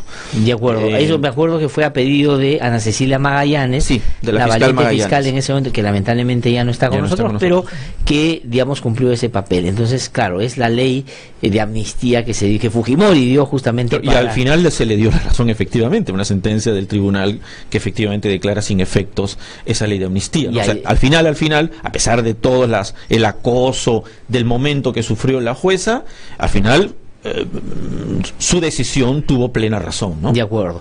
Entonces es un caso muy concreto y muy parecido, además, hay otro por muy los temas. cercano. ¿Cuál? Y con casos como el nuestro, bueno, la figura no es exactamente igual como la que hizo la jueza Saki Kuray, pero por ejemplo, tenemos el caso también de Barrios Altos y Cantuta, la sentencia de la sala transitoria en ese tiempo penal, la Suprema, en el caso de la sala Bienstein, en el cual se decide, digamos, descalificar el hecho de Barrios Altos y la Cantuta como un crimen de lesa humanidad. Y en función a ello, hacer algunas decisiones de unas penalidades un poquito... Bajarle las penas, digamos, a un miembro del Grupo Colina, sí. Pero sobre todo dejar de descalificar el hecho como crimen de lesa humanidad. Bueno, eso efectivamente fue materia de una audiencia de seguimiento por parte de la Corte Interamericana, y la Corte Interamericana dijo que esa sentencia no se condice con la sentencia de la Corte Interamericana en los casos Barrios Altos y la Cantuta, y que es incompatible con la Convención Interamericana de Derechos Humanos. Por lo tanto, no tenía efectos jurídicos. Solo decir eso bastó para que volviera a bajar y la sala anulara su sentencia. Claro, no con la presencia de Bienstein, sino el resto de la sala tuvo que declarar la nulidad de su sentencia y pronunciarse nuevamente. Ahora, esta se aproxima más, si uno quiere, a lo que podría pasar con el indulto a Fujimori, a propósito del papel que cumplió la Corte para, digamos, pedir que reviertan esa decisión. Lo que quiere decir que no importa la vía, es decir, puede ser una ley, ¿no? Puede ser una otra sentencia, o puede ser una acción del Ejecutivo, en esta cosa una resolución suprema, ninguna que implique dejar sin efecto una sentencia que implica haber juzgado un hecho que no solo califica como asesinato, sino un hecho que califica como crimen de lesa humanidad, y un derecho de gracia o un indulto, depende en qué supuesto nos estamos viendo. El caso de derecho de gracia para Pativilca, el indulto para los otros casos. Dejar sin efecto la ejecución de una pena que pueda entenderse, en el caso del indulto o en el caso del derecho de gracia, dejar sin efecto la continuidad del proceso que pueda entenderse como no esclarecimiento de los hechos o el no cumplimiento efectivo de una pena que pueda dar el mensaje de impunidad, es altamente sensible para el estándar de la Convención Interamericana de Derechos Humanos en los casos que puedan calificar como crímenes de lesa humanidad o, en el caso de la Corte, como violaciones graves a los derechos humanos. Ahora, y es igual de altamente probable que el pronunciamiento de la Corte sea para tratar de buscar un mecanismo que revierte esa decisión después de comprobar que efectivamente es pro impunidad, por decirlo de alguna manera. No me extrañaría que la Corte Interamericana, en la audiencia que se va a tener el 2 de febrero pronto, pueda considerar, así como ya lo consideró esa sentencia que acabamos de comentar, que esta resolución suprema, en el extremo que corresponde al indulto, sea incompatible con la sentencia emitida por la Corte en su momento en el 2001, en el caso Barrios Altos de la Cantuta, e incompatible con el estándar de la Convención Interamericana de Derechos Humanos. Y por lo tanto, le basta con señalar el siguiente efecto: no tiene efectos jurídicos, por lo tanto la decisión interna tendrá que ver, o el propio presidente, cosa que se ha cuestionado, o el órgano judicial decide inaplicar o declarar sin efectos esa resolución suprema para los casos Barrios Altos y Cantuta. Ahí el tema, no me quiero meter en ese punto, porque la gente se pregunta, ¿regresaría a prisión? Es un tema que... lo más importante, en el caso Pativilca, por ejemplo, es que el proceso continúe y que se determine los hechos, quiénes fueron los responsables. De ahí la sala puede tener algunas opciones para pronunciarse, pero en fin, lo primero es que se esclarezcan los hechos y se determine en la sentencia cómo ocurrieron, quiénes fueron en total los responsables, y eso creo que no se puede paralizar con un derecho de gracia. Ahora, pero digamos, en ese mismo razonamiento, entonces, usted dice que la vía sería que el propio presidente revise su indulto y finalmente diga que se equivocó porque contraviene, digamos, todo lo que hemos comentado. Eso no va a pasar probablemente porque, digamos, ya el Ejecutivo se pronunció diciendo que inclusive la presidenta del Consejo de Ministros ha dicho vamos a hacer anteponer la Constitución a la Corte, lo que no sé exactamente qué significa, pero ha mostrado una expresión de que no estarían de acuerdo con eso. Y usted ha dicho que la sede jurisdiccional, el orden jurisdiccional podría revertirla en el caso Cantuta y Barrios Altos, pero ¿qué podría hacer? ¿Que la Corte Suprema? ¿Cómo sería? Bueno, o sea, ¿cuál sería el mecanismo? Sí, eso es interesante. Porque claro, en el caso Pativilca está claro porque todavía es un proceso. La sala define si continúa o no el proceso. Pero en algo que ya fue sentenciado... Mire, Glaser, si fuese un proceso normal lo tendría más claro, ¿no? Pero no es difícil determinar en este momento quién tendría que tomar esa decisión. En el caso de un proceso penal normal, cuando termine en la Suprema o en la Corte Superior, baja al juez de primera instancia, el juez penal, que es el que conoció originalmente, y es el que va más o menos, entre comillas, supervisar todo el resto de la ejecución de la pena. Ya, de acuerdo. Por lo tanto, lo que ocurre en ejecución de la pena, este juez lo va a tener que resolver. Lo que pasa es que el presidente Fujimori, en el caso de Barrios Altos y Cantuta, fue juzgado de una manera especial por la Sala Suprema, y un vocal supremo hizo de juez instructor. Sí, claro. Por lo tanto, tengo la impresión que es ese juez supremo el que tendrá que supervisar y decir si se inaplica. Los familiares seguramente lo plantearán ante esa instancia. Digamos, el juez que conoció como fase de instrucción, el juez supremo que conoció como juez instructor, y pedirá efectivamente la inaplicación del derecho de gracia y efectivamente tomar una decisión respecto de la situación del presidente para retornar al establecimiento penitenciario, cosa que, repito, es un tema ya mucho más sensible, ahí sí, por el estado de salud del presidente, pero no sería extraño que lo pueda decidir de esa manera, ¿no? De acuerdo. Y, digamos, siguiendo esa misma descripción y trasladándola, digamos, algo que pueda asemejarse o parecerse más a la decisión que ha tomado el presidente. El caso Jailili, por ejemplo, también en sede judicial, digamos, todo el sistema de anticorrupción se pronunció por la inaplicación, digamos, de ese indulto, y claro, llegó al Tribunal Constitucional y desarrolló todos unos lineamientos que deben tenerse en cuenta cuando se da indulto o gracias presidenciales, pero también eso también se parece, ¿no es cierto? Cuando nos estábamos en la Procuraduría del 2006 nos pronunciamos en contra del derecho de gracia que Toledo otorgó en ese momento a Jailili, procesado por corrupción. Derecho de gracia. Y todas las instancias judiciales, las dos, la inaplicaron y continuaron. Efectivamente, él planteó un habeas corpus ante esa inaplicación y llegó al Tribunal Constitucional. En el Tribunal Constitucional efectivamente se revirtió por una serie de razones que no compartimos. El tribunal consideró que, aunque afirmó que el derecho de gracia también es controlable, corroboró la validez de ese derecho de gracia. Pero ojo, estamos hablando de un proceso solo por corrupción. De acuerdo. Este es un caso que implica violaciones graves a los derechos humanos desde el parámetro de la Convención o un crimen de lesa humanidad desde el parámetro del derecho penal internacional. Pero quiero decir que tiene un componente mucho más amplio de análisis. Claro, que tiene, digamos, un elemento de cobertura y protección internacional que hace que los estándares tengan obligatoriamente que aplicarse. Rígidos, ¿no? Ahora, y usted ha dicho también, nosotros nos pronunciamos en contra pero la Procuraduría acá, que existe todavía, Fujimori Montesino, anticorrupción se llama ahora, no se ha pronunciado frente al indulto de Alberto Fujimori, siendo digamos, una persona que no solo ha cometido esos graves crímenes de corrupción, sino que no ha pagado la reparación civil y todo. No ha habido un pronunciamiento, debería, ¿no?, pronunciarse. Sé que la Procuraduría se ha manifestado solo respecto a la reparación civil, de que continúa la reparación civil y sus pretensiones de cobrar por lo menos algo de lo que el expresidente debe como reparación civil al Estado, pero no he escuchado un pronunciamiento respecto del derecho de gracia en este caso, ¿no?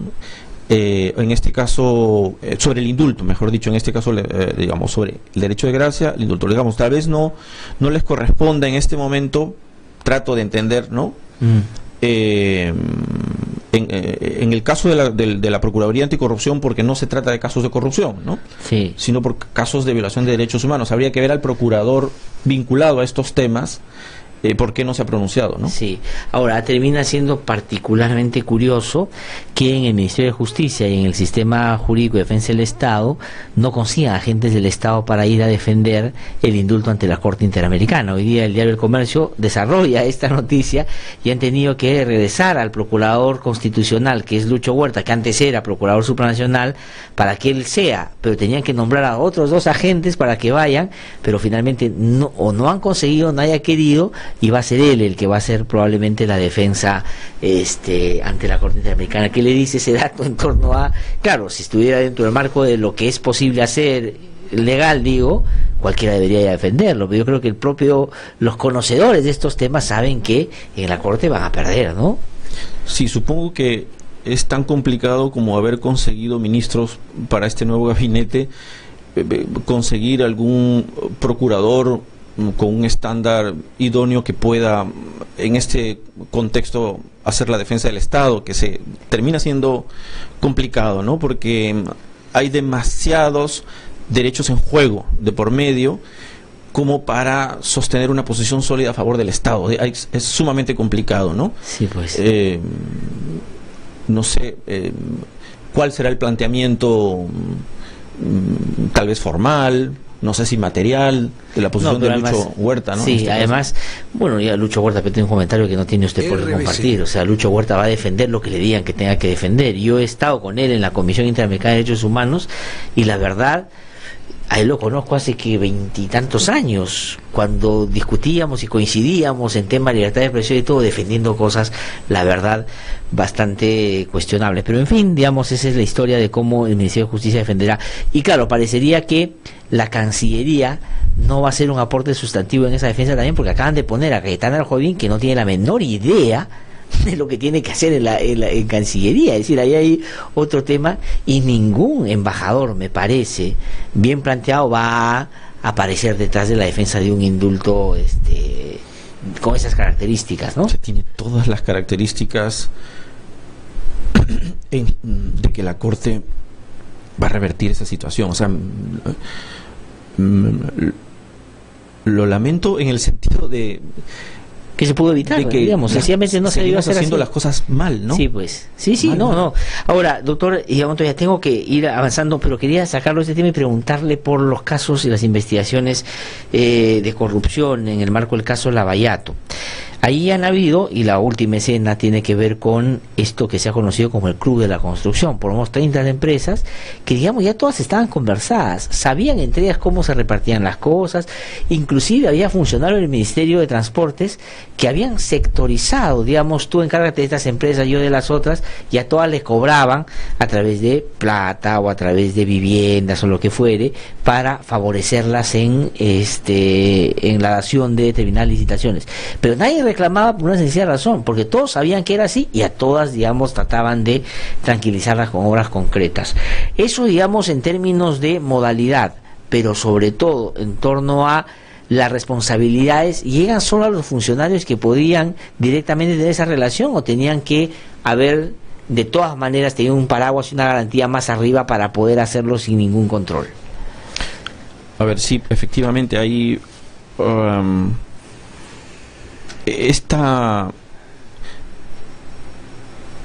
este escenario de conjunto de empresas nacionales y extranjeras, brasileñas específicamente, que configuraban una suerte de cártel o club en la que se repartían por turnos o por áreas a quienes se les iba a conceder o no. Esa es la hipótesis efectivamente que está trabajando el fiscal.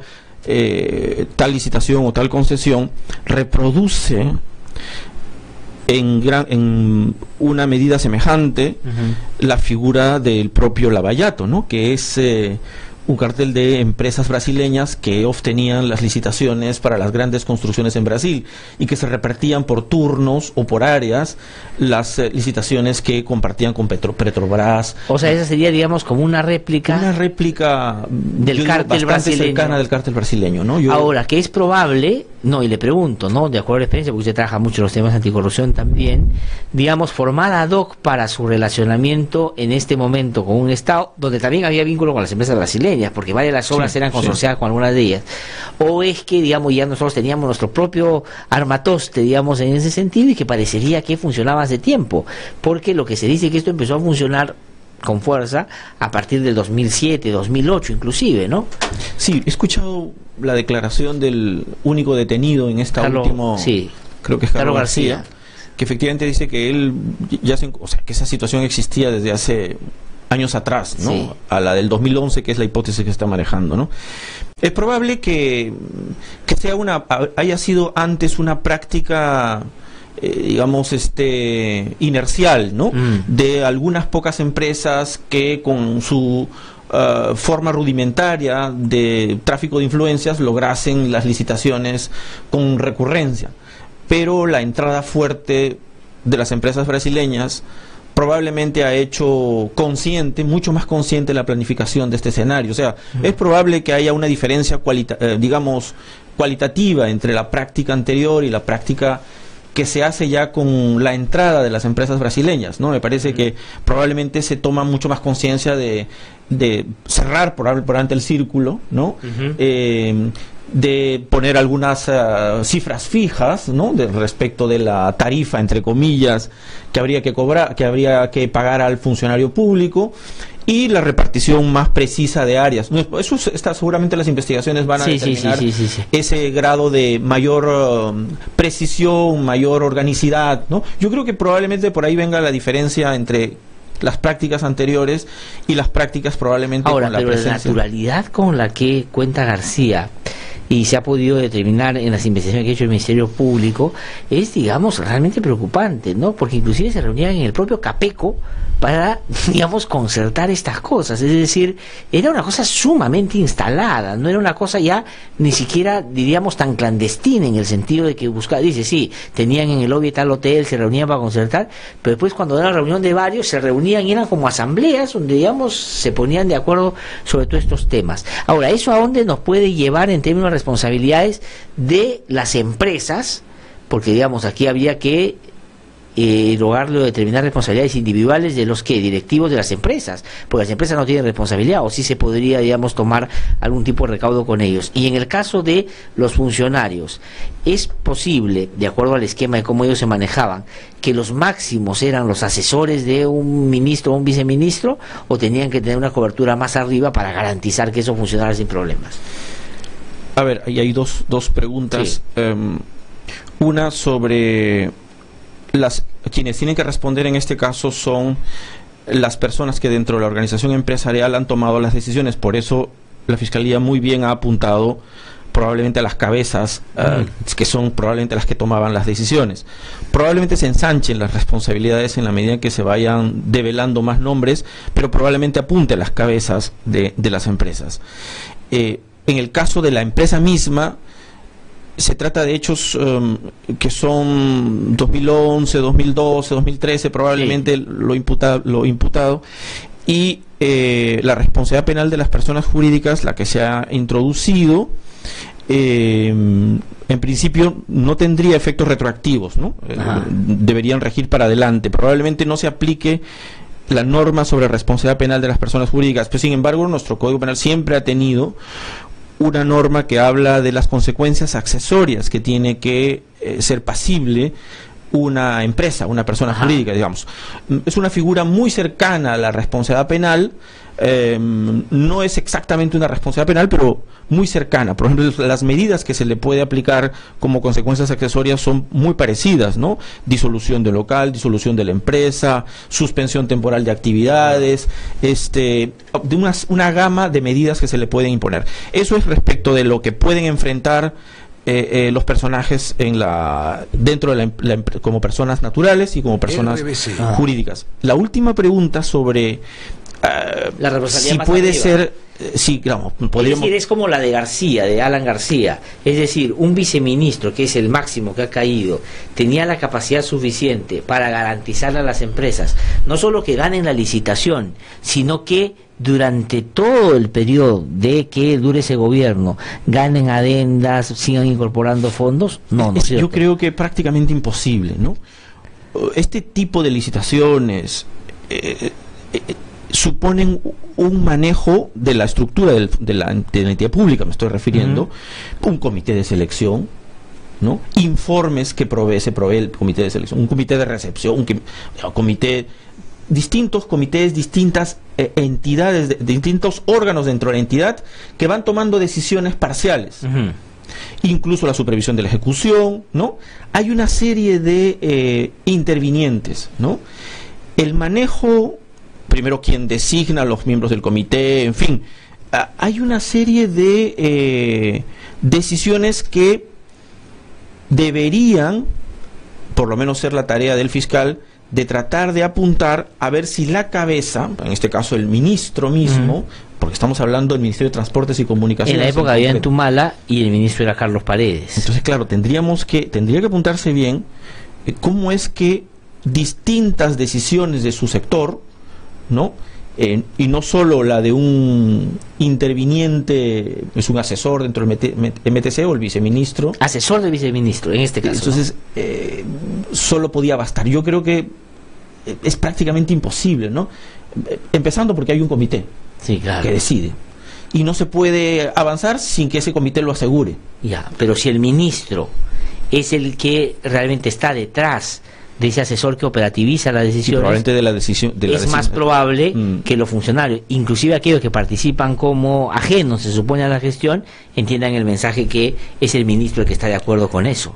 Sí, la facilidad, con la cual puede, la seguridad con la cual puede conversar, puede plantearle al comité una toma de decisión determinada, ¿no? Puede llevar a la clara impresión de que esto solo puede ser posible porque se goza de la anuencia de un sujeto con autoridad funcionarial más importante.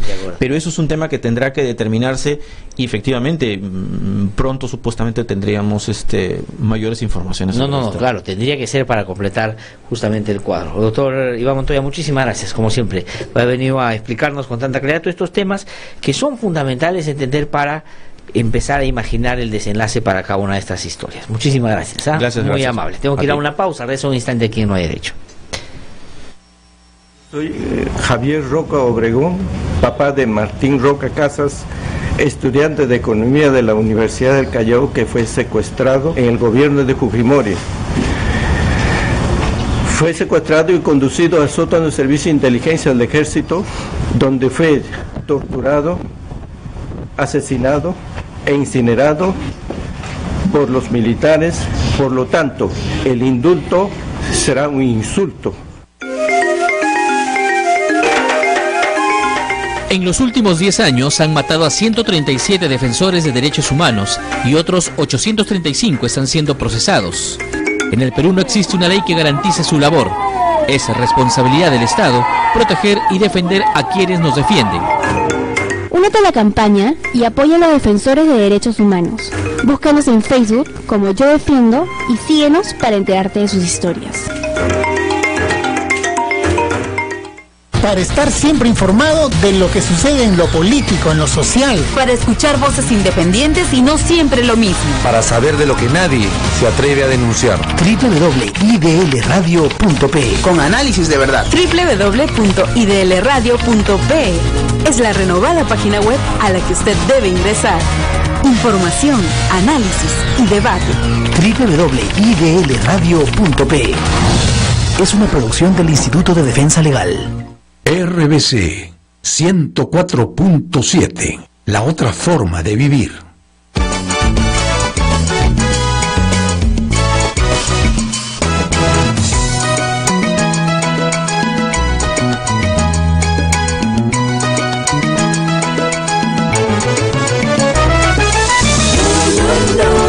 Son las 8:41 de la mañana, estamos de vuelta aquí en No Hay Derecho.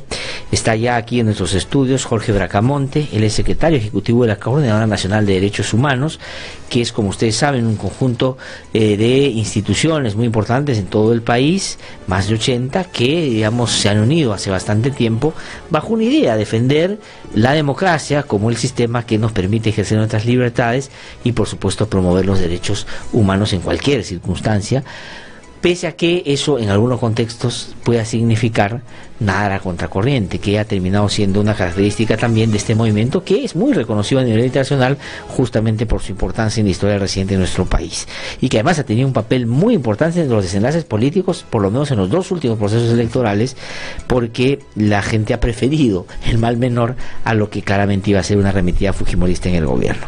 Tito, ¿cómo estás? Qué gusto saludarte, muy buenos días. A ti, gracias por la invitación. Bueno, Kenji Fujimori ha hablado el domingo en una entrevista larga que le ha dado a Panorama, y entre otras cosas ha dicho, preguntado por qué haría con las víctimas, si él se podría reunir. Él ha dicho que se reuniría con las víctimas, que no tiene ningún problema. Además dice, si es necesario para esta lógica de reconciliar al país, reunirse con ellas, con una mano en el pecho y hacer catarsis con ellas, él estaría sumamente dispuesto a hacerlo. ¿Cuál es la opinión que tiene la coordinadora sobre esto, en términos de que esto es la reconciliación, primero, que se malusa y se, digamos, se vacía de contenido, ¿no? Y la ahora reconciliación este dicho, ya ¿no?, como concepto pierde sentido porque se le está vaciando de contenido permanentemente, y lo ha hecho PPK, lo ha hecho la primera ministra y lo hace ahora el fujimorismo, ¿no? Es lamentable tanto que Kenji como Alberto Fujimori no entiendan qué cosa es el perdón y el perdón sincero, y además no frente a una situación de condición, ¿no? Si fuera necesario tal cosa, entonces se haría. Pero lo plantean en términos condicionales porque en verdad no están arrepentidos de lo que han hecho durante la década de la dictadura. O sea, no están arrepentidos de las responsabilidades que tienen sobre la organización de una banda criminal que se encargó de matar a peruanos y a peruanas, ¿no? En ese sentido, creo que ahí hay un tema, digamos, sustantivo, ¿no?, frente a algo que es como un requisito para empezar a mirarnos a la cara. Y lo otro es el asunto de la reconciliación. O sea, la reconciliación no es con Alberto Fujimori ni con Kenji Fujimori. Ellos no son los protagonistas de la reconciliación. La reconciliación convoca al Estado en primer lugar, con las víctimas, ¿no?, de un periodo de conflicto en la que la sociedad estuvo desprotegida. Y ahí hablamos de víctimas que han sido producto del accionar del propio Estado. Estamos hablando de las Fuerzas Armadas y también en los 90s las víctimas de estas bandas criminales bajo el amparo del Estado. Es decir, el Estado tiene que pedir un perdón histórico, sincero, real. Es el Estado, y el presidente de la República, Pedro Pablo Kuczynski, tendría que ponerse a la altura de esas circunstancias. Lamentablemente, lo que hemos visto, el país ha visto que se ha colocado en otro lugar, en el lugar de quien negocia para garantizar impunidad a quien es responsable de graves delitos contra la humanidad. Ahora, siendo ese el requisito fundamental, que el Estado asuma la responsabilidad de lo que hizo y lo que no hizo, digamos, en términos de proteger a sus ciudadanos en un escenario tan complicado como la violencia y la dictadura de Alberto Fujimori, la pregunta es, él ha optado por el indulto a Alberto Fujimori. Entonces él lo que ha dicho es, sacamos a Alberto Fujimori y al resto que esté en contra lo termino convenciendo de que y hay que mirar el futuro y olvidarnos de ese pasado que nos atormenta y que nos genera determinados odios. Pero si uno evalúa en términos, digamos, si uno quiere estrictamente políticos, su aprobación ha disminuido, y la aprobación inclusive del indulto en relación a la aprobación que tenía antes de que se dé ha disminuido por la manera como se ha dado. ¿Cómo se lee eso? ¿Qué dicen los familiares de la víctima cuando conversan sobre esto? Ahí hay una doble trampa, ¿no? Pues que lo que ocurre con Kuczynski y su entorno, ahora último nos quieren vender la idea que el indulto es para generar un clima favorable al reconocimiento mutuo, curar heridas, pero eso es la base para el desarrollo económico, como lo ha dicho la primera ministra, ¿no?, en una entrevista reciente, ¿no? Entonces, no es que se comprenda que hay una herida profunda en la sociedad peruana producto de un conflicto que no es pues un conflicto regular, es una situación excepcional que ha marcado la historia del país. Entonces no se quiere enfrentar una situación de esa naturaleza.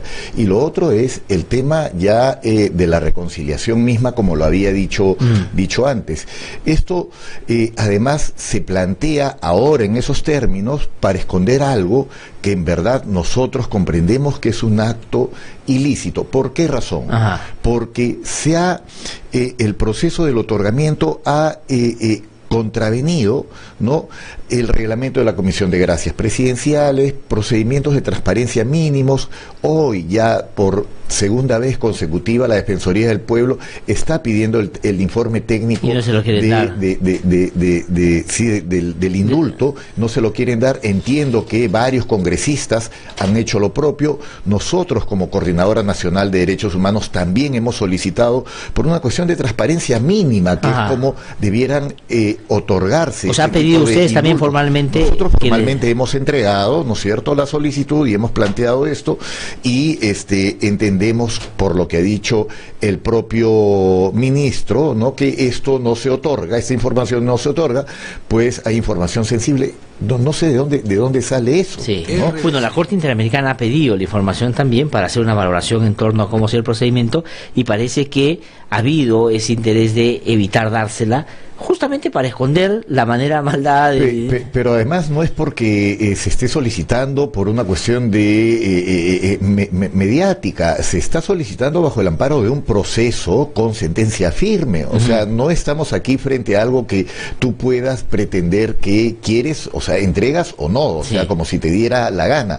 Hay una obligación del Estado peruano, y además hay una obligación por transparencia, ¿no es cierto?, de evidenciar cuál ha sido la regularidad de este proceso, que nosotros entendemos se ha hecho todo mal, ¿no? Sí, ahora, y ahí hay dos vías, y lo hemos conversado largamente con Iván Montoya, que lo ha explicado bastante bien, para, digamos, evitar que se aplique, en el caso de derecho de gracia, al proceso que se sigue por este caso, y el otro es el sistema interamericano a través de la Corte en la audiencia que va a haber el 2 de febrero. ¿Cómo van las cosas ahí? Por lo menos la discusión pública y los pronunciamientos internacionales apuntan a que la Corte lo que va a decir es que eso se dio mal y por lo tanto se tiene que revertir. Pero ¿cómo se organiza, digamos, todos los familiares y su defensa para ya esa audiencia del 2? ¿Van a asistir los abogados? ¿Van a asistir los familiares? Es digamos, los familiares se encuentran organizados, ¿no es cierto? Y también tienen el soporte de los organismos de derechos humanos. Y de manera conjunta hemos desarrollado una estrategia, una que tiene que ver con apelar a la solidaridad de la ciudadanía, porque la ciudadanía, contra lo que pretende, digamos, este gobierno, la ciudadanía tiene memoria, ¿no es cierto?, y también cree en la justicia, ¿no? Y creo que esto ha desplegado una amplia solidaridad alrededor de esta situación. Y lo otro es el tema legal. Y como tú dices, hay dos vías sobre el tema del derecho de gracias. Este 26 la Sala Penal Nacional tendrá que pronunciarse al respecto, y luego hemos planteado también el tema a la Corte, donde se han acumulado los dos casos, el de La Cantuta y el de Barrios Altos, ¿no es cierto?, para darle seguimiento al cumplimiento de la sentencia, porque entendemos que el indulto es un mecanismo para sacarle la vuelta, ¿no es cierto?, al sentido de la sentencia, al cumplimiento de la sentencia, ¿no? Y así lo que se hace es afectar el derecho de las víctimas. Entonces la Corte también tendrá que pronunciarse. Nosotros estamos presentando lo que consideramos son las evidencias de un proceso fraudulento de otorgamiento de indulto humanitario, ¿no es cierto?, y el Estado tendrá que responder. Nosotros creemos que nos asisten las leyes, nos asiste la razón, y creemos que peligrosamente el presidente de la República, ¿no es cierto?, está colisionando con sentencias firmes y podría estar colisionando con el Estado de Derecho mismo. Sí, lo que va a significar un pleito internacional que no le va a convenir al Perú, ni en ese ámbito, ni en otros que dice son los motivos por los cuales ha puesto Cayetano Jobim, que es el ámbito económico. Es decir, si él cree que poniendo a Cayetano Jobim va a mejorar las relaciones económicas con otros países, esto que haga la Corte va a terminar perjudicándonos tremendamente. En principio nos coloca en una situación de inseguridad jurídica. Sin duda. Y no solo para estos temas, también para los económicos. Si acá nosotros podemos patear el tablero, ¿no es cierto?, frente a reglas básicas, ¿no es cierto?, ¿por qué no lo podríamos hacer en el otro terreno? Sí. A mí por ejemplo, el camino a la OSD, yo creo que está claramente interrumpido. Sí. El Tratado de Libre Comercio tiene un capítulo sobre derechos humanos. Los tratados de libre comercio con todos los países europeos tienen capítulos sobre derechos humanos. Y una de las cosas que dicen es cumplir los tratados internacionales. Entonces, ¿cómo yo te voy a creer a ti que tú vas a cumplir en materia económica si en materia tan sensible de derechos humanos no cumples? O sea, esto significaría, en realidad, colocarnos en una situación de inseguridad jurídica. Sin duda. Ahora, Tito, quería preguntarte yo por lo otro que mencionaste también, y es que ha habido una cadena muy importante de solidaridad, una indignación de mucha gente que ha llevado a las calles a miles de personas en los últimos días, ¿no?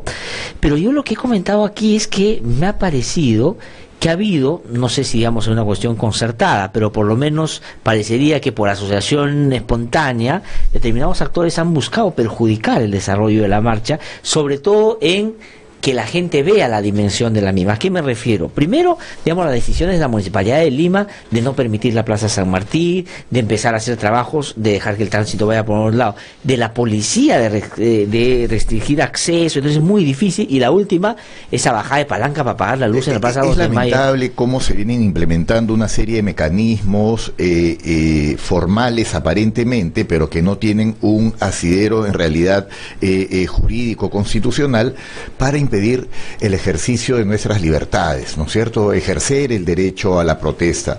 Lo que ocurre con el uso de los espacios públicos, se nos está negando en reiteradas oportunidades el uso de los espacios públicos, incluyendo el de la Plaza San Martín, así como el de otros espacios de la ciudad, ¿no?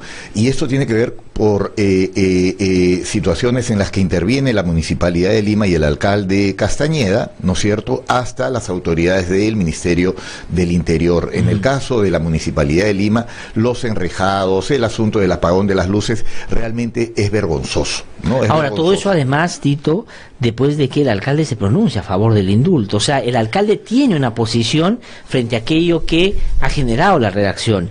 Y por lo tanto... Tiene una postura, digamos, cosmética y oportunista, como ocurre con muchos políticos en el país, o como ocurre con esta aparente arrepentimiento de Alberto Fujimori y Kenji Fujimori, ¿no? Pero creo que además de este impedimento sobre el uso de los espacios públicos, también hay un tema preocupante, ¿no? Es el uso indebido de la fuerza. La Policía Nacional del Perú, en distintos momentos en estas protestas, ha ejercido indebidamente la fuerza y yendo incluso contra sus propios protocolos, ¿no? Tenemos a personas que han sido heridas sobre la mitad del cuerpo, una persona ha tenido una triple fractura en la nariz, otras personas han sido heridas de perdigones. Hay un muchacho que tiene cerca de 15 o 18 perdigones en ambas piernas, y en estas movilizaciones que son de carácter pacífico, este uso de la fuerza nos parece que resulta lesivo, atenta contra la vida y la salud de las personas, y lo que está haciendo es replicar un uso de la fuerza que está atentando también en otros, como ha ocurrido con otros conflictos sociales, ha atentado contra la vida de las personas, donde la Policía Nacional del Perú finalmente no se hace responsable de ninguna persona o muerta o herida a costa del ejercicio indebido de la fuerza. Digamos, porque hay una inimputabilidad ahí para los policías. Exacto. Porque están supuestamente cumpliendo su misión, ¿no? Tengo que ir terminando, pero quería preguntarte sobre el 27 de enero. Hay una movilización que se ha convocado, digamos que sería la quinta, ¿no es cierto?, en torno al posindulto, por decirlo de alguna manera. Sí. Efectivamente. ¿O el 30 va a ser? Estamos evaluando esto, hemos hecho ya la convocatoria, pero sí tenemos, digamos, la franca motivación de que sea el cierre previo a la presentación de las víctimas y su defensa en San José, Costa Rica, en la Corte Interamericana.